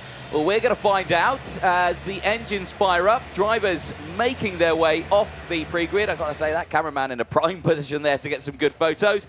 Let's quickly fire you through that full starting lineup, though, as this becomes the last junior race before that final coming up later on. Evan Purcell and Denny Babacek on row number 1. Sukmani Kira, who has had a brilliant weekend of racing. Really strong performance for the young Brit. We'll start alongside Judy Yerkin on row number 2. Daniel Oliver and Enna Pizzuto on row 3. Romeo Mello and Elvis Kurakauskas, again another driver who's had a pretty decent weekend. Starting this one on row number 4. Jesse Phillips and Maxime Prudhoe on row number 5. They'll have Bink van Heindel and Nilis Malik on row 6. Nicola Frigg and Ludwig Granquist go from row 7. It'll be Moritz Moore and Matteo Peruzio on row number 8. Yanis Kolovos and Vanessa Shilkanetti start on row number 9. They are the last drivers in this race, currently holding a top 36 spot in the IC. Thomas Fernandez and Rafael Zanask start on row 10. A tough qualifying on Friday for Zanask from Estonia, so he's got good racing abilities. Watch out for the number 78 from that position. Same story for Stig de Rademaker, the number 11 on row 11, joined by Rock Pinheira, another very quick driver in the second half of the field. David Minchuna and Cooper Snedden, they're on row number 12, ahead of Zoltan Koini and Reris Pascu on row 13. Leone Martinez and Salas Ellison go from row 14, ahead of Leonor Roca and Max Lacroix, completing the top 30 starters in this one on row 15. Jan Rodriguez and Benji Westwood, they go from the 16th row of the grid. A lot of work to do for Raul Gonzalez and Aaron Kaya. They are the last of the 34 runners in this one on row 17. Tyres, very simple situation. Everybody from the 10th row back has got a new set of tyres on, apart from Raul Gonzalez. Shilkaneta, she's got new tyres on. Moore has also got a new set. Proudhon has a new set. Half sets for Peruccio and Frigg. So basically, a lot of new tyres out there. Again, yeah, it's the second half. It's everybody who needs to race forward exactly. And get in that top 36. It is completely understandable, you know, for a lot of these drivers, they aren't going to make it into that final. So get it done now and just see what can we do. Have a go. Let's see. Fingers crossed. Here we go then, into that final corner. They will pass that red line from that point onwards. No overtaking is permitted. The grandstand filling up nicely, and I suspect will be even more full by the time we get to those finals later on today. Into those tram lines. Here we go. We're racing down in towards turn number 1. Good start once again for the inside road, but look at this. Sukmani Kira taking the lead of the race in towards turn 1. Nothing Evan Purcell could do there. He pulled out of the slipstream and through she went. So Sukmani Kira leads the way in this Junior X30 Superheat 2. Absolutely superb, but it's going to have to fight for this one because Evan Purcell is immediately on the attack, and now he goes through into the race lead, and Denny Babacek slots into third. Yeah, Denny Babacek down the inside of Daniel Oliver, who had a good start there from P5 on the grid. What a start for Sukmani Kira, who's part of the Alpine Race Her driver development program. And the really good thing for me with talking to Sukmani and her father here this weekend, she is enjoying X30 Junior so much, and that's great to hear. A racing driver is having a ball out there through the final chicane. End of the first lap, Purcell has been able to get back into first place. It's a Fusion Motorsport 1-2 right now with Purcell ahead of Kira, Babacek in third, Oliver fourth, and Jesse Phillips. It was a very dramatic day yesterday for Jesse Phillips, but he started Sunday well. A gain of 4 places off the start for the X30 Mini champion in IAS in 2023. He's up to 5th place. Here's Denny Babacek down the inside, though. Here comes the train. Daniel Oliver just looking to the inside as well, but Sukmani Kira just denying that overtake by going round the outside there of turn 9 and 10. Brilliant stuff. She holds on to it now. Here comes Jesse Phillips. Phillips back into play. Good to see Phillips all okay after that incident he had yesterday. But great to see he is fighting fit in this one. Rest of the field slotting through. Nice little overtakes we're seeing here, Andrew. But Purcell and Babacek starting to break away, question mark theory? A little bit. I think it's more down to a bit of disorganisation between the drivers immediately behind them. We're on to lap number 3. Right now, if things were to stay this way, and they won't, because we've got 10 laps of this one to go, Dan Alleman still provisionally on 7 points. Evan Purcell would be alongside on the front row on 8. Riley Cranham not in this race on 10. Denny Babacek on 13. And just as soon as I've said that little update, it's changed. Sukmani Kira down the inside takes 2nd place away from Babacek. Really, really impressing me in this stage of the weekend. Sukmani Kira has a brilliant chance of putting a position in this final later on today. Down the inside, Jesse Phillips now with the moves, gets past Denny Babacek. He goes down to P4. Now Romeo Mello behind. Oh, a little bit of oversteer moment there, right to the edge of the track for Babacek. Keeps it in check though. Holds on to P4 as they all close in now. So Purcell, Kira, then it is Phillips, Babacek, Mello, Daniel Oliver, Jurkin from Van Schleindel in 8th place. But here, down the inside, comes Daniel Oliver on Romeo Mello, gets through into P5. Nicely controlled there in towards turn number 1. I suspect now we've got a Fusion 1-2-3 here, Andrew. We may see some line astern teamwork here. Not too much. Eat my words as I say it. Phillips down the inside of Sukmani Kira. Yeah, Phillips needing the points big time here because I think on true race pace, Jesse Phillips. Oh, was a bit of a moment. Kira into the back of Phillips into turn 11. Nobody changed position. I couldn't tell quite if that was just a little mistake from Kira or whether there was a bit of physical encouragement from a long train behind. Pointing now, this is going really well for Evan Purcell. Evan Purcell has gone. He's not won this race yet because, again, the slipstream is quite powerful here, particularly in sectors 1 and 3 at Valencia. But Evan Purcell, I know I said it a lot yesterday, but I'm going to say it again. Evan Purcell's development as a racing driver from where we were 12 months ago is extraordinary. It was around August. We went to Genk. He'd stepped into a VDK racing effort, and he's just suddenly bloomed as Babacek goes down the inside of Kira for 3rd place. He is a completely brand new driver. He's obviously made the move. He's another driver who's made the move to Fusion Motorsport for the start of this season. But it's been a pleasure to see just how much Evan Purcell has improved and continues to do so. Yeah, indeed. All of them, I think, are in that sort of situation as well, because so many of them moved up from the minis to push through, Sukmanakira being one of them, and, of course, Denny Babacek, another, the same as so many more, but all of them really showcasing not just the fact that they can control a bigger kart, but the maturity that they've taken along with that as well. From what they've learnt in Mini, bring it into Junior. It's a completely different style of driving than what they face there, but they're dealing with it so brilliantly, I think, over the course of this weekend. And I'm curious to see how they progress over the season as well, because there's so many more races to go over the season. This is a one-off, of course, the Winter Cup. The IAME Euro Series Championship obviously kick-starting in Italy, in Cremona, in a few weeks' time. So still lots to look forward to there. That's a driver who I think has just left the pit lane in the form of Thomas Fernandez in the number 28. Looked to me like he left the pit lane there. Yeah, well, it's not gone well, is the thing you can definitely tell there. And that will probably be the end of Thomas Fernandez as a weekend, because he was outside the top 36 overnight. Phillips down the inside, takes the race lead. Jesse Phillips on the brakes, is determined today to put what happened yesterday behind him. Kira's going to have a go at Purcell's third place. Denny Babacek also found a way through past Purcell into second place. Jesse Phillips arguably should have taken a heat win yesterday, but that big incident with Antoine Venant through turn 15 took the chance away from him. It was Evan Purcell who took the opportunity in that heat. This is more like it from Jesse Phillips. It's always a tough step up from minis to juniors.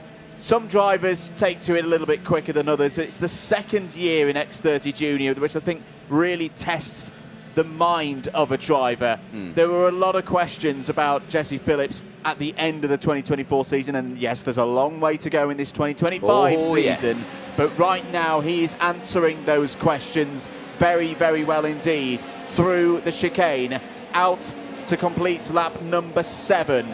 Phillips leads from Babacek. Babacek's just going to sit there for now, and yes, he's another one of those drivers who's just come up from minis to juniors, but the infrastructure that Babacek has around him, in terms of racing brain, he races beyond his years. He's, as you mentioned, he's got the support of his older sisters who have raced so many things over the years. He's from a racing family, and they have coached him fantastically through his young career. He's got a chance here this weekend to get another international trophy on his CV, and he's not letting Jesse Phillips get away here. No, certainly not. Right on that rear bumper on lap number 8 of 12, so this is far from over here. Onto that back straight, this is where they really wind it up now. Phillips tucking in as much as he can through 15 and 16. This is where we see the overtakes. Nothing this time around. No, he's going to stay behind, thinking, yeah, okay, he should probably check behind, seeing he's going to push them forward, but let's see what happens, because Purcell here looks like he is closing in. He's 0.4 of a second off Phillips right now. Babacek's right on the rear bumper, so he's pretty much 0.4 away from him as well. But we'll have to see what happens at the end of this lap, because looking at the sector times as they've been going through, they've been consistently getting a little bit closer here or there. So we'll keep an eye on that. But Nilas Malik is your fastest driver, and he's currently in 8th place at 4 places. So he's having a good little race. However, we'll keep a close eye on this one. Andrew. Yes, we have news. This is developing story. We'll get more details as they get to them here in the box. For those looking at live timing, may notice something's changed on the intermediate classification. Dan Alaman is now showing as having 18 points. As I say, this is a developing story that it would appear that there has been some form of post-race jurisdiction to Dan Alaman.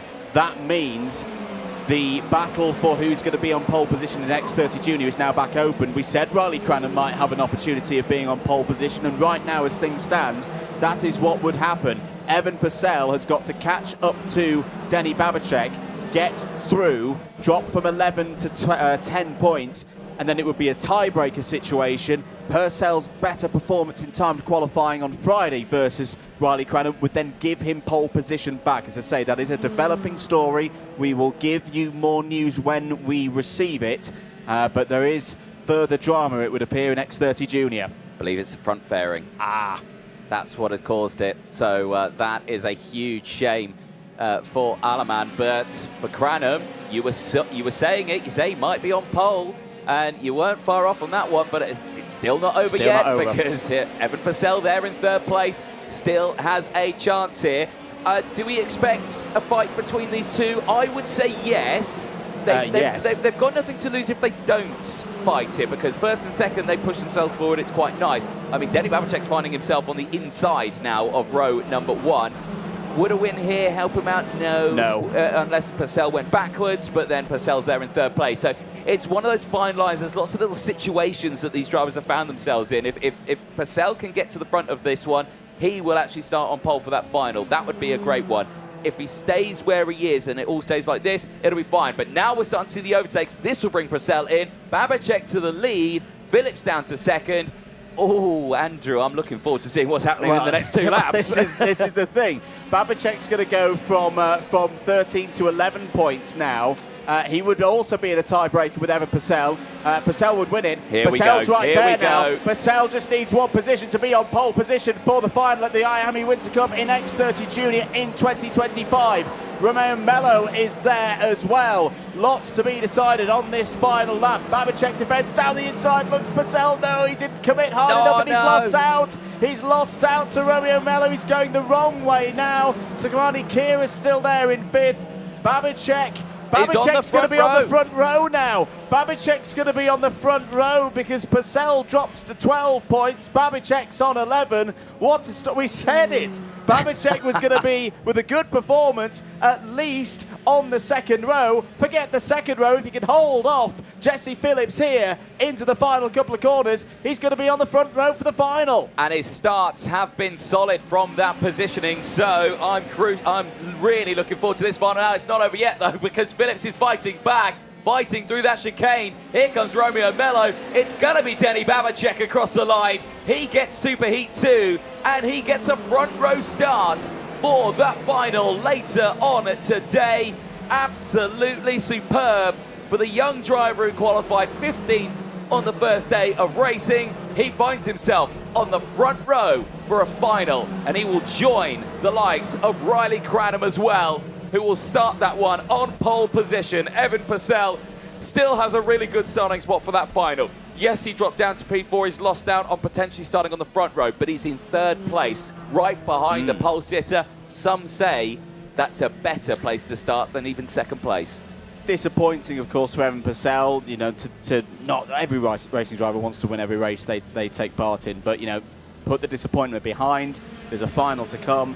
And Evan Purcell has a very good chance of at least being on the podium of that final, maybe even more. But for Denny Babicek, what a start to his time in X30 Junior at an international level.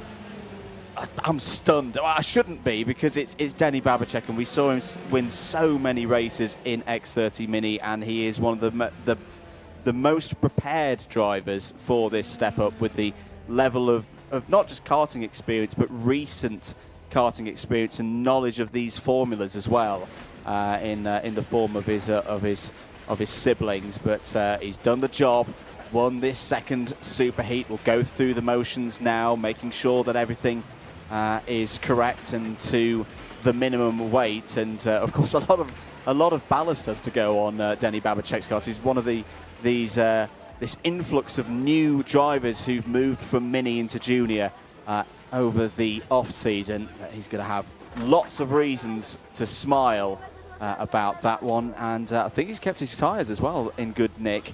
He'll have that fresh set for the final. No, exactly that. Let's take a look at some of the highlights from that one. The outside row, again, you can see, but this start from Sukmani Kira here, down the inside from that second row and taking the lead. Superb track positioning there, superb reading of the road, and like you say, held on to that one for some while, but then Evan Purcell down the inside. Then you had the likes of the rest as well. Tudor Jurken fighting through as well. Daniel Oliver was a big thorn in the side at the start of that race, so many a driver, and himself at the end of that one just dropping back a little bit, but still solid results for him in the end of that one. Eyes on this one here as he kept pushing his way through. Romeo Mello as well, just in getting involved. Mello had a really good race in that one, actually, as well, finishing that one in P3. That was a strong race for the Portuguese driver. I think Mello would have wanted one more lap of that because he was eager to try and break round the outside of Jesse Phillips, and we'll see that in a few moments on that last lap. This was Phillips down the inside of Evan Purcell to take the race lead at the end of lap number 6, and it is good to see greater consistency from Jesse Phillips in terms of race results so far this weekend. And yes, he's going to have to start a little bit further back in that final. That's mainly down to what happened in the second round of heats on Saturday, but we've seen that he can race through, and of course it will be a longer race. This was that battle into the final chicane. Babicek through, already past Phillips. Mello just not enough straight to get through past Phillips, but a good move nonetheless. Certainly was. Well, the engines have fired up, and it's now time for the seniors. Superheat 1 for Senior X30. This, Andrew, is what I'm looking forward to the most on this, because how close has it been in the points all the way throughout? But let's fire through that starting lineup, and then we'll go over that.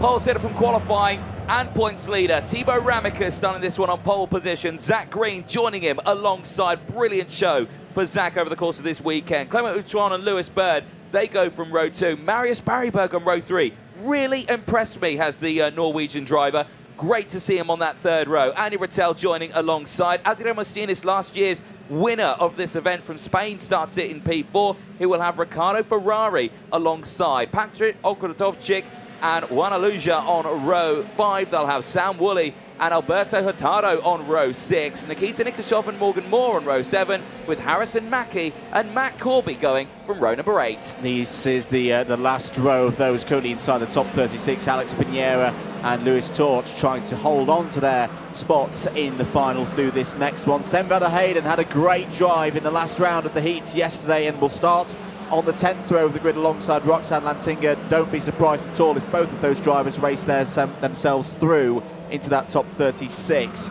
Sebastian Verheer and Tristan Powell, they go from row 11 ahead of Thomas Gomez and Marlon Bayer. Marlon Bayer, who had a sizable off yesterday, so good to see that Marlon's been able to recover and starts this one from the 12th row of the grid. Robbie Buckley also had a big off yesterday, but bounced back brilliantly. He's got work to do, though, from row 13 and is joined by Thibaut Kempf. Nico Garcia and Guido Bedoli have outside chances here of still breaking into that top 36. They've got to go overtake, though, from row number 14. Morgan Knudsen and Luke Taylor go from row 15. Kevin Bakker and Mark Granada on row 16. Nicholas Simic and Benjamin Borge on the penultimate row, row 17. Is the maximum number of karts we can have on track at any one time for the first time this weekend. 36 of them completed by row 18, Charlie Klum and Martin Almeida. Certainly is. Well, this is going to be a busy one there as they snake their way down the back straight to get some temperature into those tyres. A little bit cooler this morning. I think we're running around the 14-degree mark, but the sun is shining. There's some light cloud above in the air, and I start sounding like a BBC weatherman at the moment. But no, absolutely lovely weekend we've had of racing, as there's Dan Ashton, our Deputy Race Director, standing right in the way. He gets out of the way, which is good to see. The rest of the field now making their way into those tram lines. This is going to be an interesting one here. Ramikas and Green on that front row into the tram lines. Are we going racing? Yes, we are. Down in towards turn number 1, and it's a good start for Zach Green. He slots in to second place on that inside line. Round the outside, though, is the Pantano of Andy Rattel, trying to find his way through. 3 wide on the exit of the apex of turn number 2 through turn 3, and my goodness, how did they get through there? That was astonishing, but crucially, it's given the breathing space there to Ramikas and Green now to try and break away from the rest. I'll tell you how they managed to get through there, Anthony. These are some of the finest drivers in X30 platforms in Europe and across the world. This is where things start to get interesting. No longer a qualifying heat. No longer are the best of the best separated out across those 6 groups. It's all about racing through to that final. Your race leader, Belgium's Thibaut Ramikas, heads through turn 15 and 16, gets on the brakes, and it's the ever impressive, graduating from juniors in 2024, Zach Green in second place. Rattel's going to go down the inside of his countryman Clement Luchon for third place. Andy Rattel has had a good weekend, but at times frustrating weekend. Arguably should have been on pole position from times qualifying on Friday. Things didn't quite go his way. Had a bit of bad luck through the qualifying heats, but again, at this IAME Winter Cup, it's a one-off event. It's all about the Sunday as there's incidents at turn 2. Yeah, and there's heavy damage to the front of that kart as well. That looks like Patrick Ogrodovchik, unfortunately, who's in a bit of discomfort there. And he is joined by one other, I think it's possibly Sam van der Heijden. Yeah, in the 247. They've had a big moment on the exit of turn number 2, and I do hope they're both okay. I mean, Ogrodovchik was one of our drivers who we were thinking could come away with a final win here this weekend in the seniors. He's been so impressive, and unfortunately, that's just not gone his way. I think Ogrodovchik mathematically will still have a chance of being in the final. Obviously, we hope that he's okay and is physically able to take part in that final. He didn't look... he looked in a bit of discomfort there. Sadly for Sam van der Heijden, he will be gone because he was just outside the top 36 heading into this one. That's going to be a race result where he goes backwards as Luke Taylor's under investigation. Now, that is such a shame for Sam. He was brilliant. He put those new tyres on in the last heat yesterday and was a real thorn in the side of the likes of Danny Carinini, who we're going to see in a while. And for all of that effort in those final heats yesterday, he just needed a little of improvement in this one, in this super heat, to be through into that top 36. Not to be on this occasion. No, that's very unfortunate. Eyes on this one here, though. Andrew Martinez, Andrew, last year's final winner, and we'll talk about that in a moment. Zach Green to the inside here at turn 1. Nicely done, but that brings Andrew Martinez even closer. New set of tyres as well on the right-hand side, not wasting time down the inside of Ramekers. Ramekers now under pressure from Andy Rattel. Now, Ramekers did lose out on one race yesterday. That's only because, well, he broke down over the start-finish line. He dropped to P6. Other than that, he was having a pretty sterling race. Here's Rattel looking to the inside, though, diving down at turn 11. Oh, he's going to get followed through as well by Clement Outron, who's going to try it. But Outron gets denied on the switchover as they go through turn 12. Gets it, though, on the switchback as they go through 13 and 14. And Ramekers down another position here. This is where it's going to start to get a bit interesting in those points, Andrew. It is. It's going to open up the opportunity for the likes of Danny Carinini and Lewis Bird, if he can force his way through. He's at the back of this train in the red and white cart there. It's down the inside. Here comes Marius Barryberg through past Thibaut Ramekers now. Back at the front of the order, Zach Green and Adrian Martinez. And I'm glad that Zach Green is there.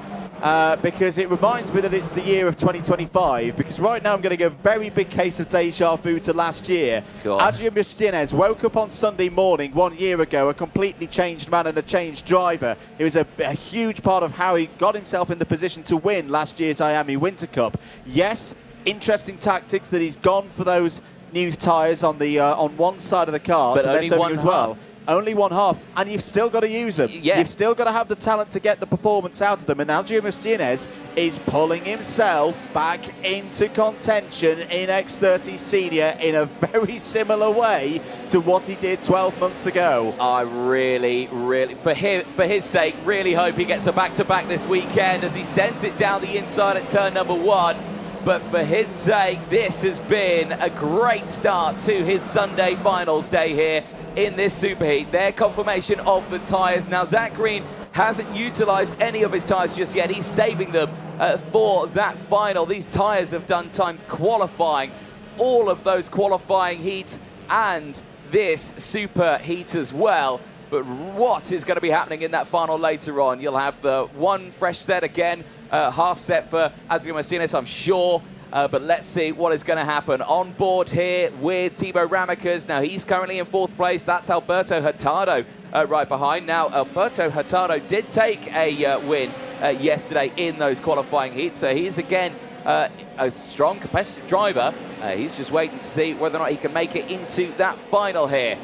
With these top two, Green's not fallen back here. This is an impressive drive, but there, could you see the difference there? The right-hand side tyres just helping grip that inside wheel, pull it round turn 1.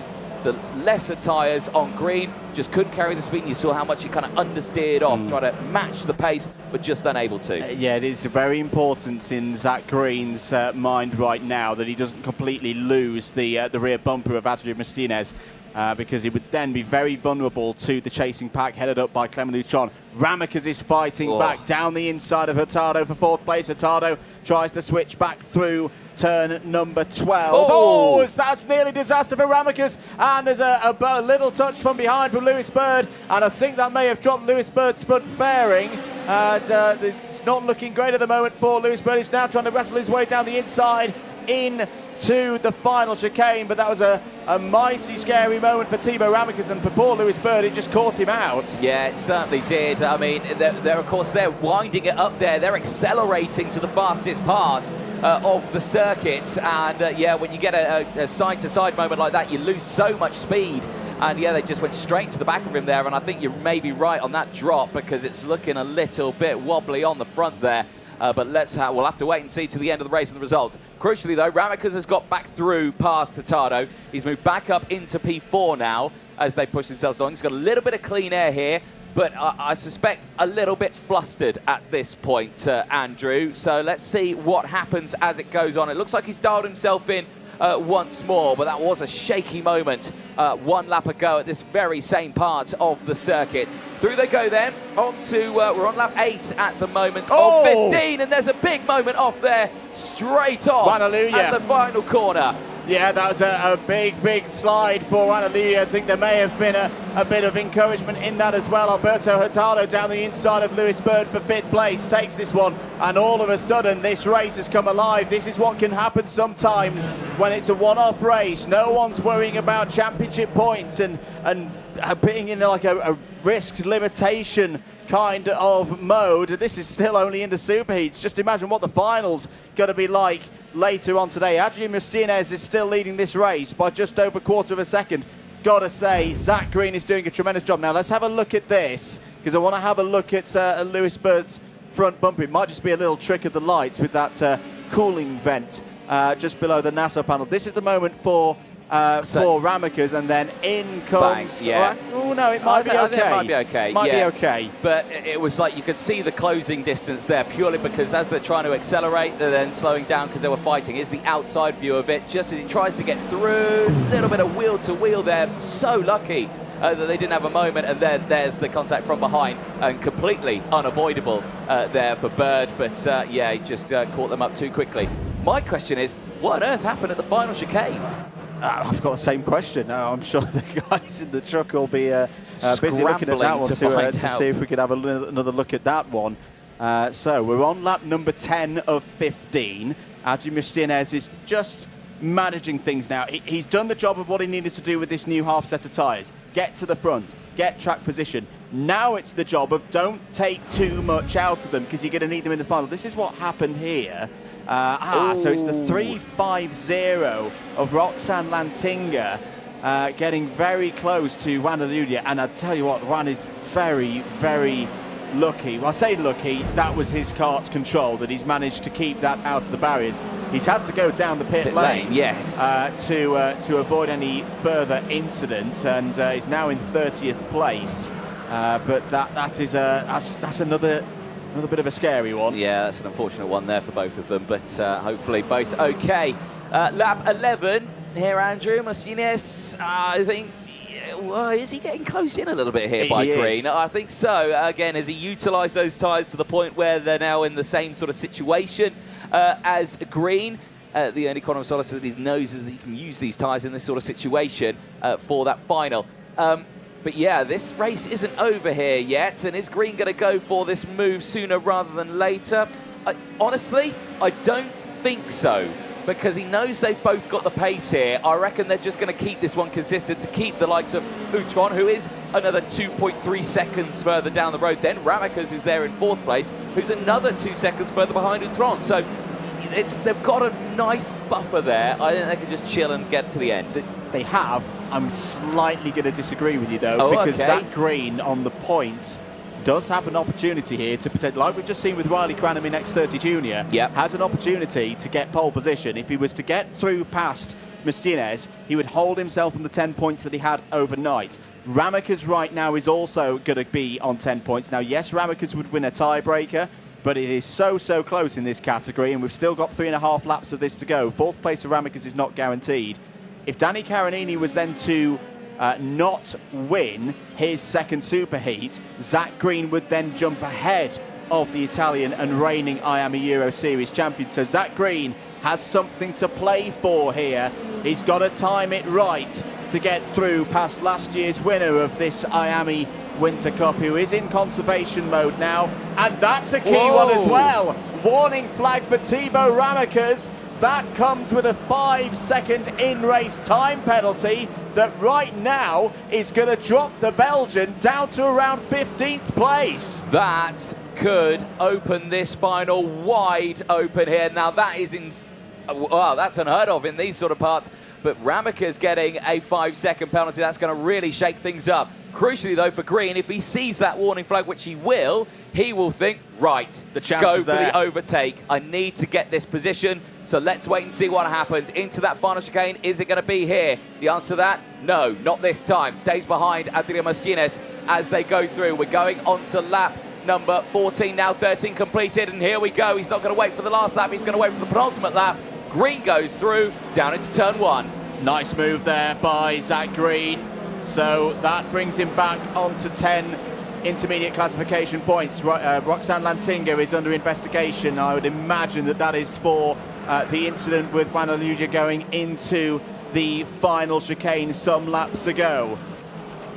Luke Taylor is also under investigation. It has been quite a dramatic race here to kick things off for X30 Seniors race day on finals day. I should stress this is still dependent on how Danny Caronini does in Superheat number 2, but what a drive this is from Zach Green. He is driving away from a very experienced, known, proven commodity around this Valencia circuit, who's got half a set of new tyres, a better setup arguably on paper than Zach Green right now. Zach Green is in his first weekend at an international level in X30 Senior, and he is now driving away from the reigning winner of this race. It is superb to see, isn't it? It's great to see these drivers come through the field, through the rankings, and really shake up these groups that have been not stale for a while, but it's been the same drivers here and there. Getting these new drivers in, showcasing some more talent out there, really getting some feisty races over the course of this. But of course, this is only the first of the Superheats for Senior. One more to go, consolation race, and of course, that final later on. But Green right now is looking so committed, so strong, and so talented in his first weekend here in the IAME Winter Cup in the Senior category. One chicane to go.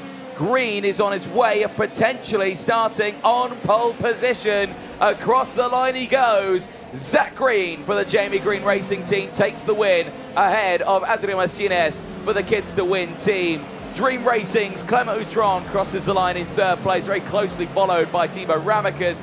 However, that warning flag to Ramekes.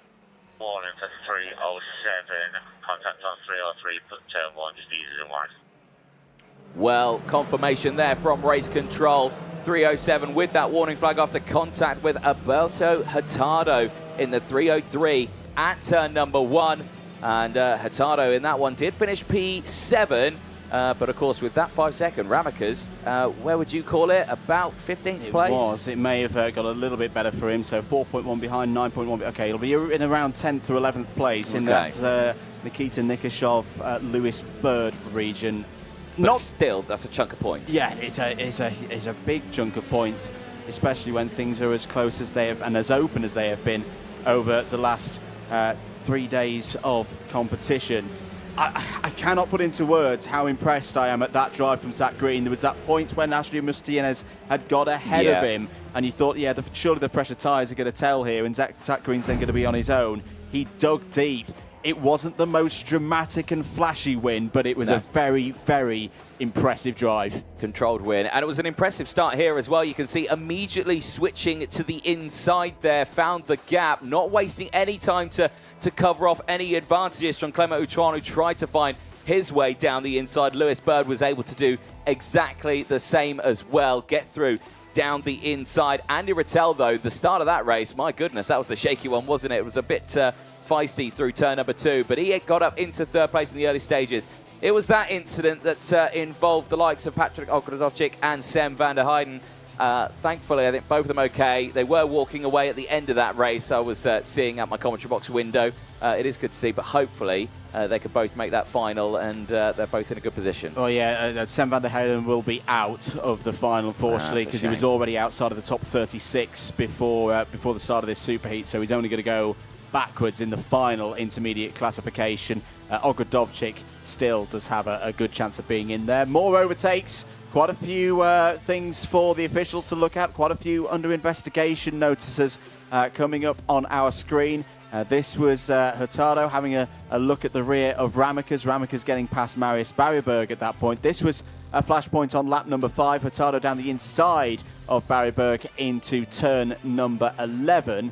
Meanwhile, back at the front, Mistienes, in that first half of the race, he made very, very good use of that new half set of tyres, making his way up to the front of the order, getting that track position. And from that side of things, the gamble paid off. Yeah, it certainly did, and pushing his way all the way through. This moment here, I'm not sure if that was for the one fact. No, it wasn't. That was for turn 1, wasn't it? Yep. It was a completely different incident. But that moment there, certainly so scary for Ramakas. You know, down the inside. Here was that same incident from the outside, just on the inside there, but the gap closed, and then on the fastest part of the circuit, all those 4 drivers behind, nowhere to go, bosh, straight into the back. That was a big shame for this one. This moment here as well, whew, that was a scary moment there for Juan Aluja, who had to dart it into the pit lane there, and that was the view that we saw of that incident. We think, oh, what's gone on there? And amazing stuff for him. But this battle here, this was the non-flashy overtake from Green to get into that lead. But certainly, with the older tyres, able to get that done, pushing himself through and getting the checker flag, that's a really strong drive. I say on paper, of everything that we knew, Zach Green had no right to win that race, yet he did. That was the driver making the difference in that one. One more superheat to go then, and it's the second one for X30 Senior. It has riding on it a potential pole position in the final for our pole sitter in this race, Danny Caronini. The reigning IWF X30 Junior champion Kenzo Craig is alongside on the front row. Cian Geraghty was on the podium here last year and is on the second row of the grid next to Peter Stiller. Eloy Gonzalez has been rapid this week. Watch out for the Spaniard on row 3. He's joined by Hugo Besson, Lucas Frederick and Christian Caballero, Adrian Mustienes' teammate. They're on row 4. Clovis Nugared and Senna Munier go from row number 5. Ruben Moya and Merrill Pelders go from row number 6. Kevin Lantinga, the overtaking machine, starts on row 7. He's alongside Belgium's Marcus Gloom. Oscar Goodshow and Arthur Huang, they can be found on row number 8. Otto Pikkanen and Hugo Marti are the last of the drivers in this race who overnight are inside the top 36 cut-off in the intermediate classification. They're on row 9.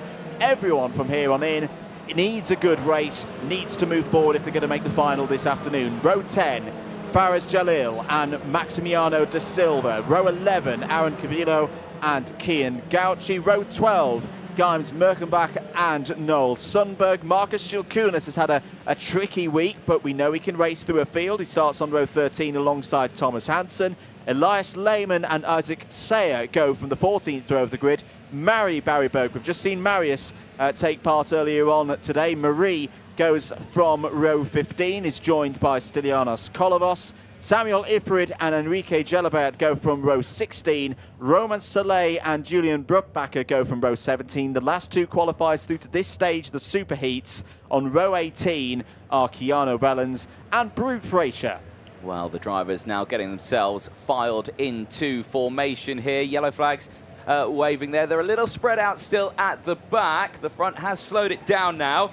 So Danny Carinini and Kenzo Craigie on this front row. I was looking forward to this one here, Andrew. This is two very talented drivers, someone who is well experienced in the senior category, someone who is stepping up into the seniors here. And let's see how it goes. Green flag's out. We are racing. It's a brilliant start for the inside row there. Carinini and Garrity getting away well there. Craigie getting caught sleeping there just that little bit. He's down to P4. He's holding on to P4 just as he goes wheel to wheel there with the MDC Racing of, I think that's Lucas Frederick, who's got himself up there. Everyone through that first chicane then of turns 3 and 4. Into the final sector then of sector 2, 6 and 7 here. Nicely done for the field, and crucially, great start there for Danny Carinini. Yeah, this is textbook Danny Carinini. This is what he likes to do. This is what we saw him do a lot in 2024 on his way to that IAME Euro Series title of go hard in the early stages, get the lead up to a second, and then manage it through.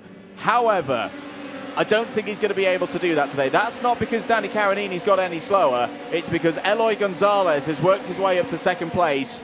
And I think there's a very good shout here that Eloy Gonzalez is going to be towards the front end of the grid in the final later on this afternoon. And those of you who were here with us last year will most likely remember the drive that Eloy Gonzalez had in that final, where he took the checkered flag first but had a post-race penalty. That's what handed the winner's title to Adrian Mistines. And all week, Anthony, you have just seen in the eyes of Eloy Gonzalez a fire.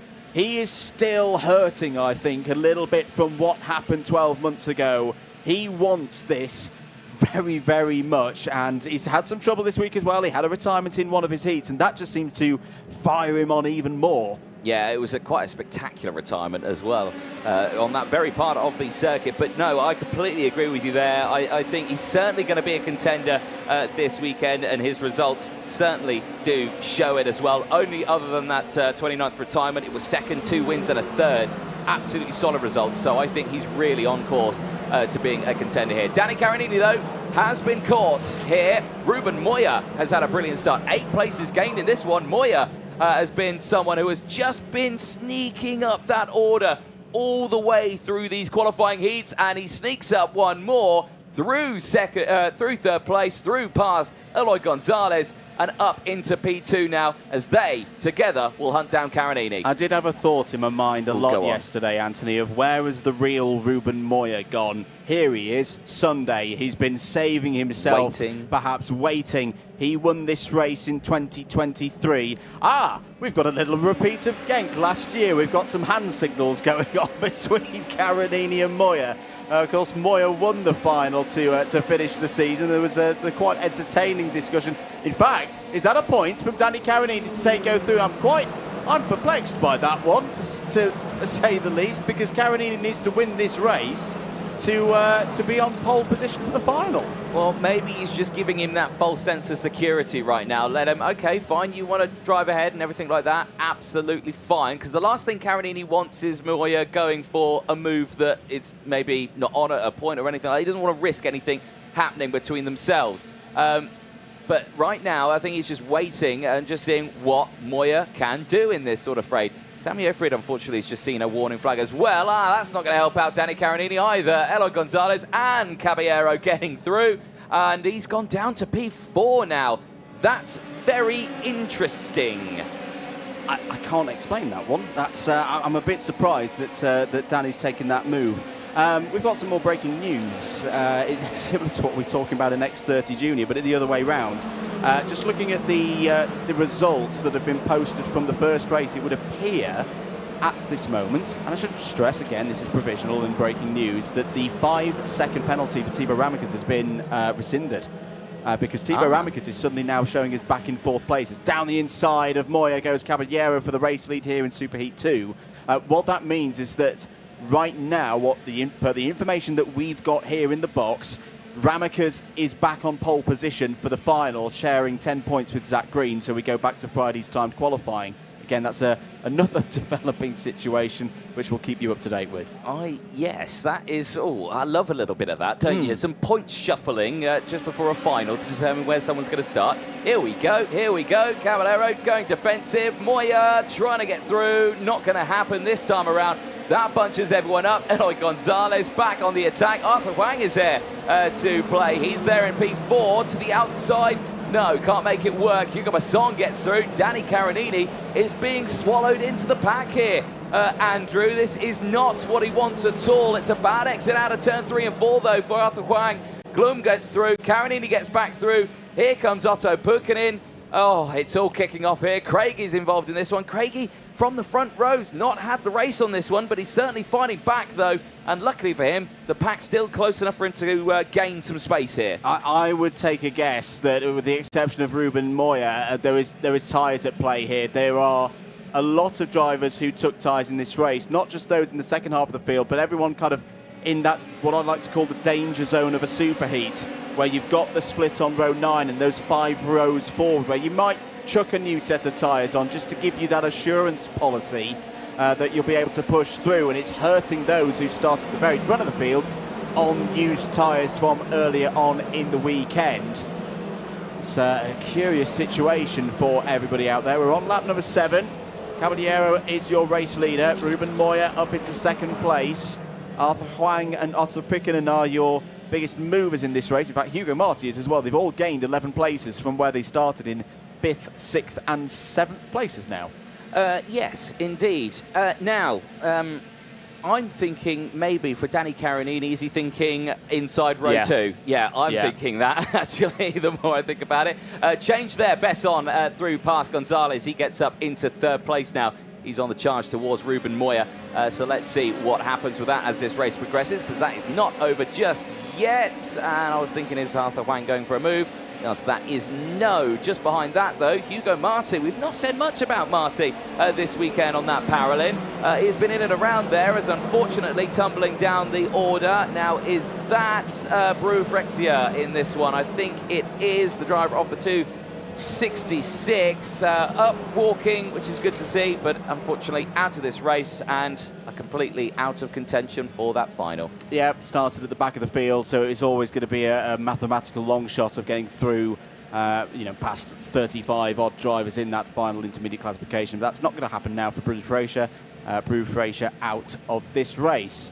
Coming through the field, Hugo Marti, who we've not seen too much of on our screens in the Paralin, but again, this is what can happen on a finals day at the IAME Winter Cup. You can have a driver who's had to think about things overnight, and one of the good things for the drivers is that the conditions have been good and stable across the course of the weekend so far. They'll have got a lot of data to feed into their setup changes overnight. Hugo Marti up to 5th place. That's a gain of 13 places from where the Spaniard started. We've seen some solid drives in this race. Another one as well, Otto Pukkanen in P7. 10 places gained, so he's having a really strong performance on this one. As Hugo Marti down the inside there of Arthur Huang moves up into P4 now. Nice little move there in that infield section as they enter into sector number 2. Eyes on this one though, Ruben Moya. Well, I want to look at tyres here, Andrew, because what has Caballero got? Has he got a new set on there? Yes is the answer. He has got a brand new full set of tyres on his wagon. That is why we are seeing him pull away. So, okay, that's helping him out in this one. It's helping him out in the intermediate classification, but come that final, he may be in trouble. And so is Ruben Moya here, because Besson's gone down the inside. Marti's down the inside as well. Arthur Huang not close enough to get it done. Here comes Marti again. 2 for 1, please. Up into 2nd place. This is one of the most polite X30 senior races in IAME Winter Cup I've ever seen. That's another example of a very competitive driver pointing a rival through. Yeah, exactly. Just nicely done. Through he goes. Moya as well. Now having to deal with Arthur Huang. Huang down the inside. All good there. Not just yet. Back though he goes. Switchback. I love that section of corners there. It feels so inviting to go down the inside, and then you think, oh no, wait, the second one's where you want to do it, because then you've got this long straight all the way down, and crucially, Eloy Gonzalez gets back through, and now Gonzalez's chance to get down the inside. He gets through now into P4 over the start-finish line. He's on his charge. There's a look at the points. Green Ramicas, Danny Caronini still there third. He's okay. I think that's what he's thinking is his buffer zone. Maybe not the outside of turn 1 or the front row. Maybe that P3 on the inside. Yeah, so let's say those 6 points there. I say it's a developing situation. We'll wait for the final results to come through. But that graphic would suggest that the 5-second penalty for Ramicas has been applied. So we've got that's changed again, yeah, hasn't some it? levels Yeah. of conflicting information, which we'll get to in due course along the way. This is the fight between Ruben Moya and Eloy Gonzalez. This is over 4th place. Gonzalez, of course, on older tyres. I think as the temperatures continue to rise as well, I can fully understand why people have gone for the fresh set in this race. But for these contenders that we're talking about, your Caroninis, your Gonzalez, your Greens, they are going to need that set of tyres, that new set of tyres in the final if they want to win this race. This is a proper fight now between two of Spain's best, Ruben Moya and Eloy Gonzalez, in through the infield section. Otto Pukkanen there in the bright green and white machine. An investigation flag for the 306 of Maximiano da Silva there. He's had quite a dramatic weekend. Further down the order, good drives through the field for Elias Lehmann and Mari Barryberg, both up 10 positions. I don't think it's quite going to be enough, though, to wrestle their way into the top 36 on that final intermediate classification, but good driving nonetheless. Yeah, it's been such a competitive group of seniors this year, hasn't it? And so many strong drivers have just not found their way into that top section, which is a huge shame, but that's what you get when you get so many greatly skilled drivers in one class. It certainly makes it a challenge, but for Caballero, looking strong. 1.8 seconds is that lead, but this battle here, this is 4th place downwards. Marty is clear, Besson is clear ahead. You can see them going through. Ruben Moya here, though, fighting for P4 right now on your screens, and for him, right now, he's got still a few laps to hold on to this one here. No defensive lunges just yet. This is further up. This is Marty and Besson fighting for 2nd and 3rd place. And you can see their tyres, of course, Marty with the full set, Besson with the set on the left-hand side of his kart. And curious to see what he will do as the last few laps of this race progresses, and curiously what he will do in that final, because of course a lot of drivers will have that full fresh set come that final, because they have saved them and saved them and saved them. They will have indeed, but at least for those drivers who've broken out the second set on this one, it's a set that when they get to the final, it's not done 4 or 5 races on that rubber. As you've spotted something out there, is Marcus Klum had a problem? Yeah, I'm seeing a Marshall run on the start-finish straight, and Marcus Klum tumbling down to 35th place, and there is his wagon. Not sure if that's an incident or it may be a possible breakdown there. That doesn't look like there's any damage on that, so that is a big, big shame then for Marcus Klum out of this race. And I think the Marshall's there's dubious about pulling it, because there's obviously the start-finish line. He doesn't want to accidentally pull it across the timing beam, but I think he's okay. But the smart thinking for the Marshall there. But yellow flag still out then into that final chicane, yet there's people diving it to the inside under yellows. I'm not sure who that was in the background. I'm not sure if there was actually an overtake there, but certainly something going on in that chicane. Yeah, that's an interesting one to have a think about for the drivers out there. We are on the final lap of this this second superheat. It's not been as dramatic perhaps as the first one. Drivers know that they've still got jobs to do. Caballero's got a 1.5 second lead. Hugo Marti 16 places gained in this race. I think this is very good news, not just because it's a race win for kids to win, but any setup changes that they've done overnight seem to be working. This is going to be 2 very strong performances here today from their drivers. Indeed, saving it for that final, I'm sure. Out of that final corner, Christian Caballero takes the win for Spain.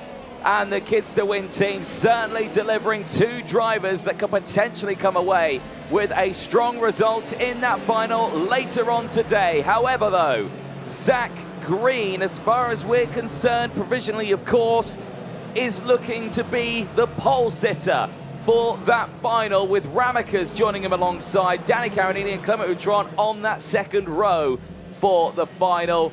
But for Caballero, Marti and Besson, it's a 1-2-3 in Senior X30 Superheat 2 here at the Valencia circuit. Very impressive drives from Caballero, Marti and Besson, and they have boosted their grid positions for the final, no doubt, as the drivers return in a moment back to Parc Ferme.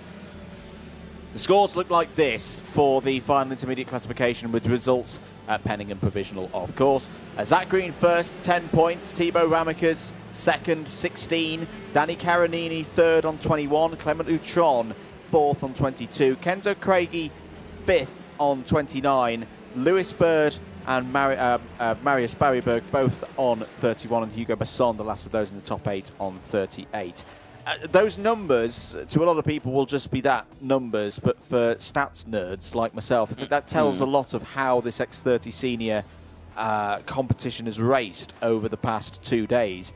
It's still very open. If you think back to last year, you had the likes of Finn McLaughlin, Marcus Luzio, Marius Barryberg, all with 4 heat wins each. The numbers were low. There were dominant factors. Now, yes, none of them won, of course. It was Mustienes who came through. But I really can't call who's going to be. I think we're going to have about maybe 8 or 9 drivers who genuinely have a chance of winning this race on pure pace alone when we get to the final this afternoon. Completely agree. And, you know, looking at those points as well, those points now, apart from, of course, separating who's the 36 that get through and all of that, they're now useless. They're pointless. Yes, we've got the grid. In history. Yeah, we've got the grid now, and it all falls down to who crosses that line first. And it could very possibly be that young man there, Christian Caballero of Spain, or it could be his teammate either.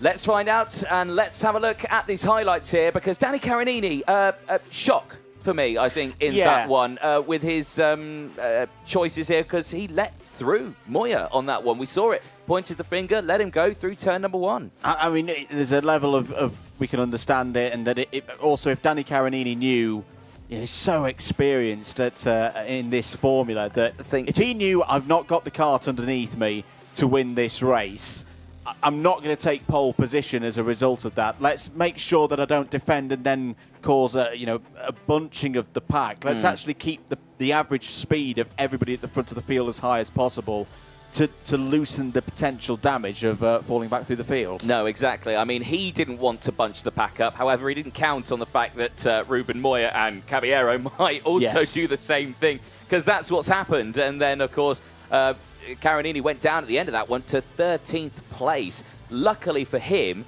1 point clear of Utron with 22. Keeps him on that inside of row number 2 for that final later on today. Plenty of overtakes happening thick and fast. Really impressed with Hugo Marti and Hugo Besson. Granted, okay, yes, they had deployed some fresher tyres. That certainly did help them out, pushing through as well. Arthur Pang as well, another impressive drive on that one, really pushing through. Moya certainly having his work cut out for him in this one. And the same with Eloy Gonzalez as well. Another driver who was right up there at the sharper end on the 3rd row, just eking back a little bit, but we've not seen the end of these drivers. Oh, no. It's all falling to the final. That's what it's waiting for. And Eloy Gonzalez, I think, is similar to the issue that Danny Carinini had, wasn't running with new tyres. Yeah. I think what that race does show us, and of the 6 that we've had this morning, is the new tyre effect. As this was the moment through the final corner where the yellow flags were out, Caballero taking the win. The performance delta a new set of tyres gives you today on finals day is growing. And for those drivers who have been able to hold their fresh set of tyres for that final, I think they're going to be rubbing their hands with glee right now. They have done the hard work, and they're in a pretty good position. They certainly are. Well, that is all the Superheats done and dusted until those finals. That'll be kick-starting at 1:30 today. However, we have got one more race to go. The Consolation race for Senior X30 with so many entries into the category. Not all of them made it into those Superheats. Again, there was the cutoff from 72 drivers down to all of that. But now it's time for that Consolation race. These are the drivers who didn't make it in. There is no progression from this, unfortunately. This is the last hurrah for these drivers who have come all this way to travel and, have just had a brilliant weekend and just thinking, right, let's just go out and enjoy this race. And it also gives us the opportunity to see them have a flourish, a finish. They're drivers that we've probably not talked about as much across the course of this week because they've not unfortunately been towards the front of the field. The whistle has sounded. Here is your grid for the Consolation race. These are the drivers ranked 73 through 108 for this one. Sometimes we don't see drivers take part in this one. I think we're not seeing our pole sitter out on track. So in fact, our front row are not there. Front row are not there. So Victor Sundberg will effectively take pole position for this one from row 2 alongside Raul Luis Martinez. Tristan Sloksova and Michael Gorecki are out there. Were on row 3, make that now row number 2. Scratch row 4, they're not out for this one either, so Piotr Gorecki and Marcel Matijevic are next up on row number 5. Sean Hogan, I think, is a decent shout for potentially winning this race. He's had a terrible weekend, but we know he's got good pace in a one-off race to finish. So look out for him on row 6 alongside Alfonso Ferreira. Joao Barros and Luca Mann go from row 7. Row 8, Yanis Martin. And Jorens Marcos, he's got some new tyres for this Consolation race. Yes, indeed. Row number 9 as well. That's going to be an interesting one because, again, one driver missing. Luna Carré not out on track. Ulysses Respe is there as well, so he'll be all on his own on row number 9. Victor Ageter, full set of brand new tyres, is joined by Mariano Alatorre on row 10. Then you'll have Rosin Dendriver and Alejandro Suarez on row 11. The back of the field will have Sebastian Sherazov, he is all on his own. Daniel Mota, Rafael Bouliard and Freddie Lloyd not out on track either. So a pretty whittled down grid, I would say, in this one. However, this is the last hurrah for these drivers who can end the weekend, hopefully, on a high. Absolutely, that's what this race is about. I've made some predictions this weekend, and some of them have turned out to be correct. And I'm going to go for another wild one here, because why not? I'm going to go for Jorens Marcos and using those... No, I'm going to change it. I'm going to go even wilder. I'm going to go Victor Ageter to win this race with that brand new set of tyres. With those fresh set of tyres. Well, it's a smart call, I would say. For someone who I'm going to go with, I am going to say... Ooh... Oh, do you know what? I don't know. Luca Mann. Yeah. Luca, why not? For Garrity Motorsports. Yes, Luca Mann on this one. Well, let's find out. We have no idea who's going to win this one, but let's find out. Into those tram lines. Lights are green. We are racing. A lot of clean air for a lot of these drivers. So many missing drivers in this race. We're down in towards turn 1. The front 2 already have a huge advantage because they had a clean run in front of them and behind them. A little bit of dust in the background there, but crucially, it is a good getaway for Victor Sundberg and Raul Luis Martinez, who are breaking away now for the rest of the field. A clean start here for the Consolation race. All of them making their way through the infield section. Keep an eye out for Tristan Sloksova, who's looking pretty quick in the early stages of this race for Spirit Karting. You've got one of the Sundberg brothers in this race as well, in the shape of Victor Sundberg. We'll wait and see whether brother Noel has made it through to the final in X30 Senior. But Victor looking to have a good finish here into the chicane for the first time, down the inside. And that looks like the 222 of Tristan Sloksova, who's had a very good first lap for Spirit Karting. Leads this one from Victor Sundberg. Move going in from Sean Hogan. That was my other thought for a driver who I think could do pretty well in this race. The Brennan Tech 260 is on the move. Yeah, it certainly is. And so is Victor Ageter. 10 places gained there, Andrew. Your prediction coming alive here. He's up into P9 now.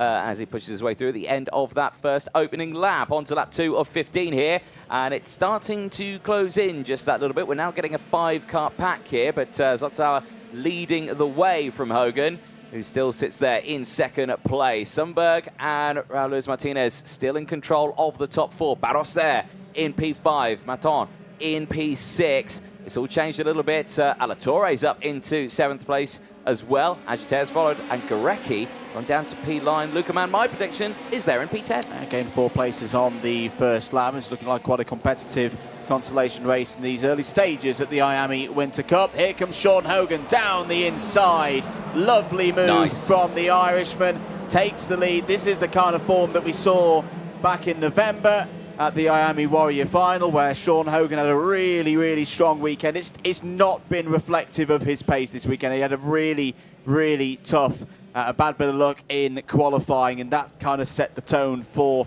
those qualifying heats. But he's showing what he can do now. He'll look to break away from the Swiss driver behind, keeping it nice and tidy as they go through turn 11. Indeed, and with that keeps the pack nice and close as well, as Oxauer now has to really think about attacking and defending at this point here. But at this moment, he may just have to think about defending, because Hogan has already opened up a fair slice of a gap. However, what will it be as they go through the chicane? Because they concertina up. How will they fare across the line? The gap was 2.6. It's 2.3, so they got a bit closer here, as now we've got Sundberg going to the inside at turn 1. Finds the way through. That helps Hogan out with breaking away. This will definitely help him out. Oxauer back down the inside, retakes second place. This is nice racing from our Consolation group here. Yeah, this is good. This is how it should be done. We sometimes don't fully see that in the Consolation race, but this is a good one so far for the IAME Winter Cup. Warning flag for Jorens Marcos. That's one of our 2 drivers with at least some new tyres in this race. That'll be a 5-second time penalty to be applied post-race. Through there is Yanis Martin, the French driver for Dream Racing. We've had a decent weekend here, particularly in the hands of Clement Lutron, who we'll see later on in the final. Martin gets through in that running for 5th, 6th and 7th places. Well, eyes on this here, across the line. And we're on to lap 5 now. Just see what's going to be happening. The black and white flag comes in then from the start marshal. Of course, all the marshals here have done a brilliant job this weekend. You can see they've battled the sun, they've battled the wind, they've battled the clouds and everything like that. But they've had relatively nice weather for, I think, a nice change, because it was hailing, wasn't it, on the first day here? I was worried that we were going to get at the start of a season where it was going to be classic to last season, where it was every race weekend we went to, there was always a little bit of precipitation. And the other thing, if I may take the moment to say it as well, it's wonderful to be back in Valencia. Isn't it? You know, we loved coming here at the start of the 2024 season. We were so looking forward to the end of the season and IWF being held here. What happened?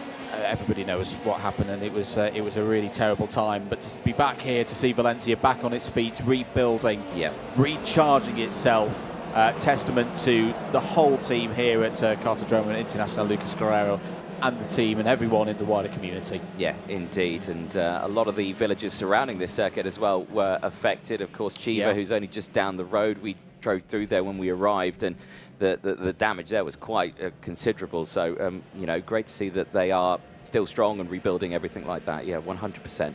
Barros now the fastest lap of the race, pushing his way through, 9/10 off the race leader here. He's right there behind Sundberg. I suspect we could see an overtake relatively soon from him. In the background there, P4. Not too close this time around. It's got a little bit of a buffer between the two of them. This isn't a buffer, though. Oxauer back to the inside. Hogan not able to break away fully than what he did earlier on. And communication between the two, saying, come on, let's go, let's push forward. Absolutely, because if they fight, that's going to be good news for the likes of Victor Sundberg and João Barros. And I tell you what, Mariano Alatorre up 15 places so far in this race. Now, yes, a good number of those will be the withdrawals from this race, but that's still the biggest gain of anyone out there. Michael Gorecki has just set the fastest lap of the race, a 56.360 for the Polish driver racing for the very experienced KB Racing experienced team. They've raced in many karting formulas. They brought a good team to the IAME Winter Cup and then into the IAME Euro Series in 2024, and it's good to see that part of the world continuing to grow its stock in X30 racing. No, it certainly is. Eyes on Alatorre in this one. P5, 15 places gained. No fresh tyres at dawn. I think he put them on earlier on. Oh, big send down the inside there for João Barros there. Down the inside, he gains third place from Victor Sundberg. That's a nice, tidy move there through turn number 1. I do always kind of hold my breath when I see them go side by side into turn number 1 because it's such a fast corner, and just one little loss of grip on the front or the rear, it could certainly be a different story by the end of the corner. It's what I like to call a proper corner. It's a proper corner in so many different ways, whether it's in a qualifying session on a 1-lap pace or all the way through to a big final like we're going to see later on today. It's a commitment corner and a great opportunity to overtake. This is also a great opportunity to overtake. Sean Hogan just holds himself for now at the end of lap number 8. Into the second half of this one, Hogan checks over his shoulder, sees that Barros is in fairly close proximity. Yeah, I'm thinking this. I think if I was Hogan, I'd be thinking I might want to try and get this place back, just so I know I'm at the front of this this group, because they are closing in there. Barros definitely 100% in that victory lane. The gap has come down considerably now to, I think, less than half a second here. And that's certainly going to be something to think about when they next enter that chicane region at the final part of the lap. But no changes so far between these drivers. The pace has remained relatively similar for the front runners in this one. Any other big movers in this? Sebastian Cherezov as well, 12 places gained. I think that's because he was in and around some of the drivers who haven't obviously taken part in this one, and he's jumped up quite a fair chunk. But the rest of the field still looking very strong here. But crucially on that one, Zolczau, purple in sector 2, so he's responded to the rest of the field. But it's definitely looking like one group of 4, maybe 2 groups here, one group of 3, and just Sundberg slowly dropping back. Indeed, so it's knocked over. Oh, there's a big off in the background through the gravel for someone. I think, it's Luca Mann. Luca Mann's weekend ends.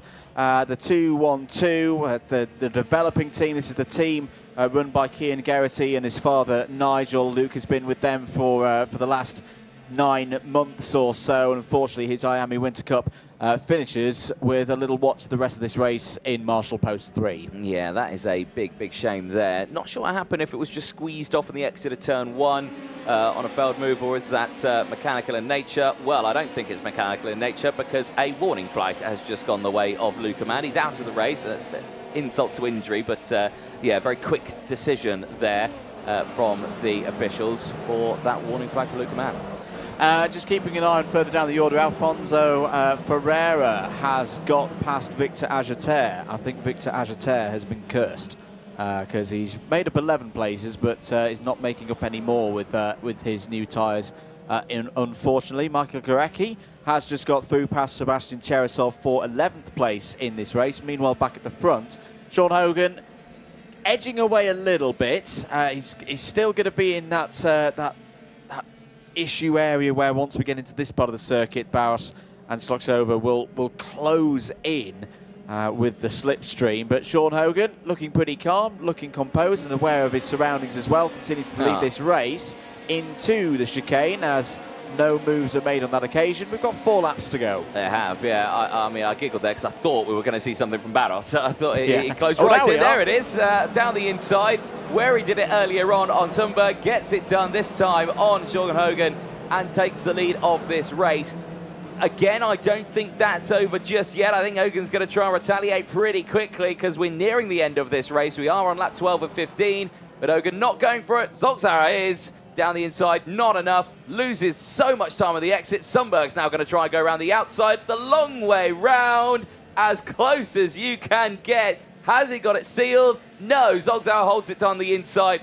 Wait for the switch over here. No, that's great defensive driving, great awareness as well from both of them. Yeah, good recovery there from Stocksover, and you've got to give credit to Victor Sundberg having a go around the outside of through turns 9 and 10. That has spread things apart a little bit, and I think we're going to be down to 2 in all reality for the win in this one. 3 laps to go. João Barros for Victory Lane Karting, trying to win this consolation race. Barros has gone up 12 places so far in this race. Jorens Marcos has lost a couple of spots out there. Mikhail Gorecki and Ulysses Crespo Murata is through, and in fact, I think Jorens Marcos has come to a stop in Sector 3 or maybe gone into the pit lane because he's very much late on arrival for the end of lap number 12. Yeah, it certainly is. And yeah, I think you could be correct on that one. So that's another driver out of this race. Another big shame. But Barros is impressing me on this one with those 12 places gained. He did not put new tyres on for this race. I think he may have deployed them earlier on in the weekend for him to use them here. But certainly, he's having a very strong performance in this one for his last appearance this weekend in the IAME Winter Cup 2025.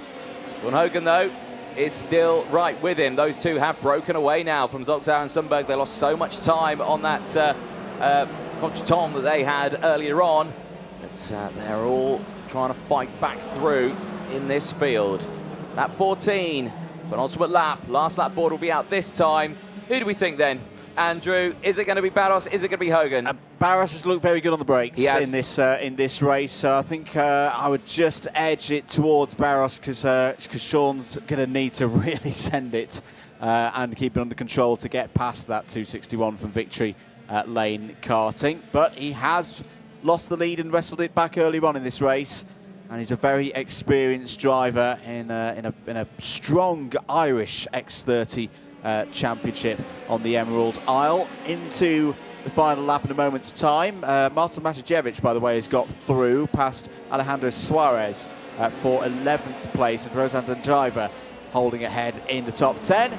There's the point for Barros to say, let's keep working together. I don't think Sean Hogan's going to take too much notice in that, because there's a race win on the line and we've got less than 1.4 kilometres to go. You know, I like that from Barros. I mean, he's done that. He's lost a lot of time, actually, through that infield section here. Hogan might actually have an opportunity here.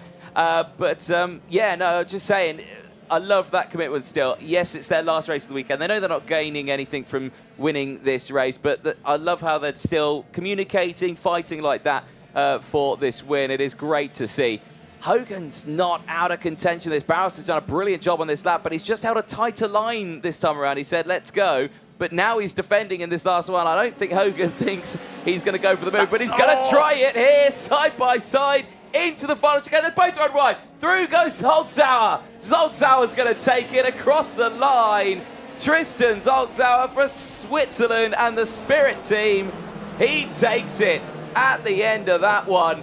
Absolutely superb. I think Hogan was just like, well, let's go for it. But what have we got to lose? I say Hogan had a great run out of turn 15 and 16. Barros had put himself off the racing line, and that's the difference with the track here on Sunday to earlier in the week. There's so much rubber on that flat-out racing line that Barros just washed out to drivers left. That gave Hogan the opportunity down the inside, and then they both went a little bit too deep into the corner.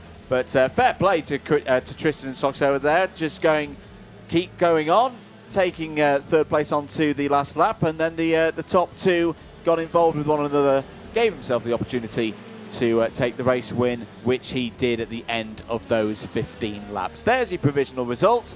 Tristan Stocksover wins the consolation race here in Valencia. That is the end of the weekend for all of these drivers. Hogan, Barros, Luis Martinez and Alatorre, your top five. Mariano Alatorre gaining the most positions in that race, up 15 to 5th place. Victor Sundberg in 6th. Afonso Ferreira, Yanis Martin, Victor Ajoter and Rosan Den Driver all finish in the top 10. Michael Gorecki in 11th ahead of Alejandro Suarez. Ulysses Crespo Morata next ahead of Marcel Matijevic. He did pick up a warning flag just towards the end of that one, so that could be +5 seconds unless it's rescinded by the officials. Sebastian Cherysov was next up 15th.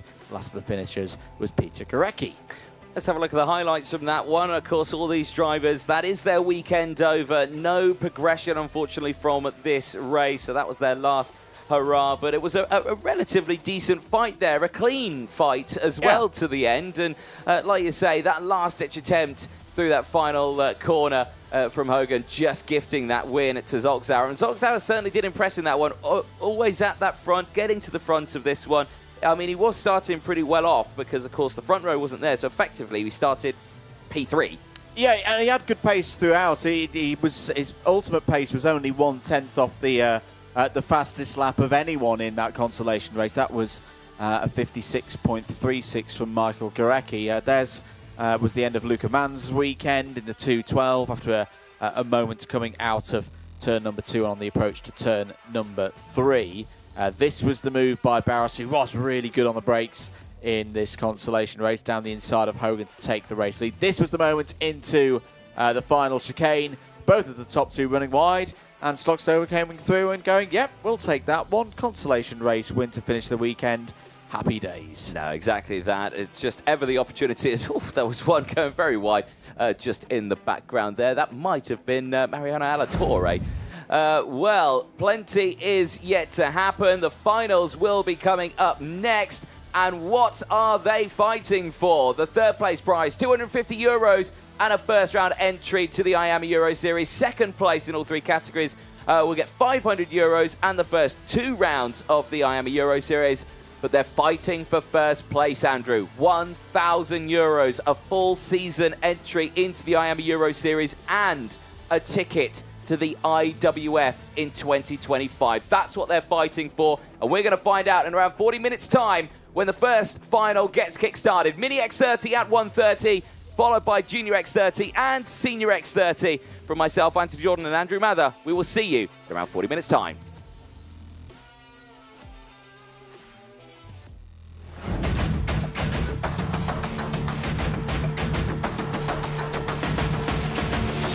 Into the tram lines, the lights go green.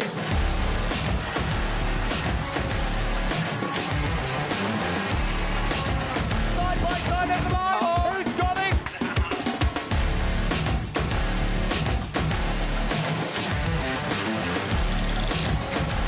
What a finish! Absolutely love it.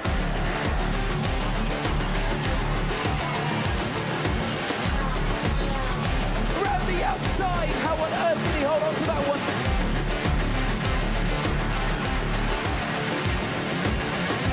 What a final, what a championship.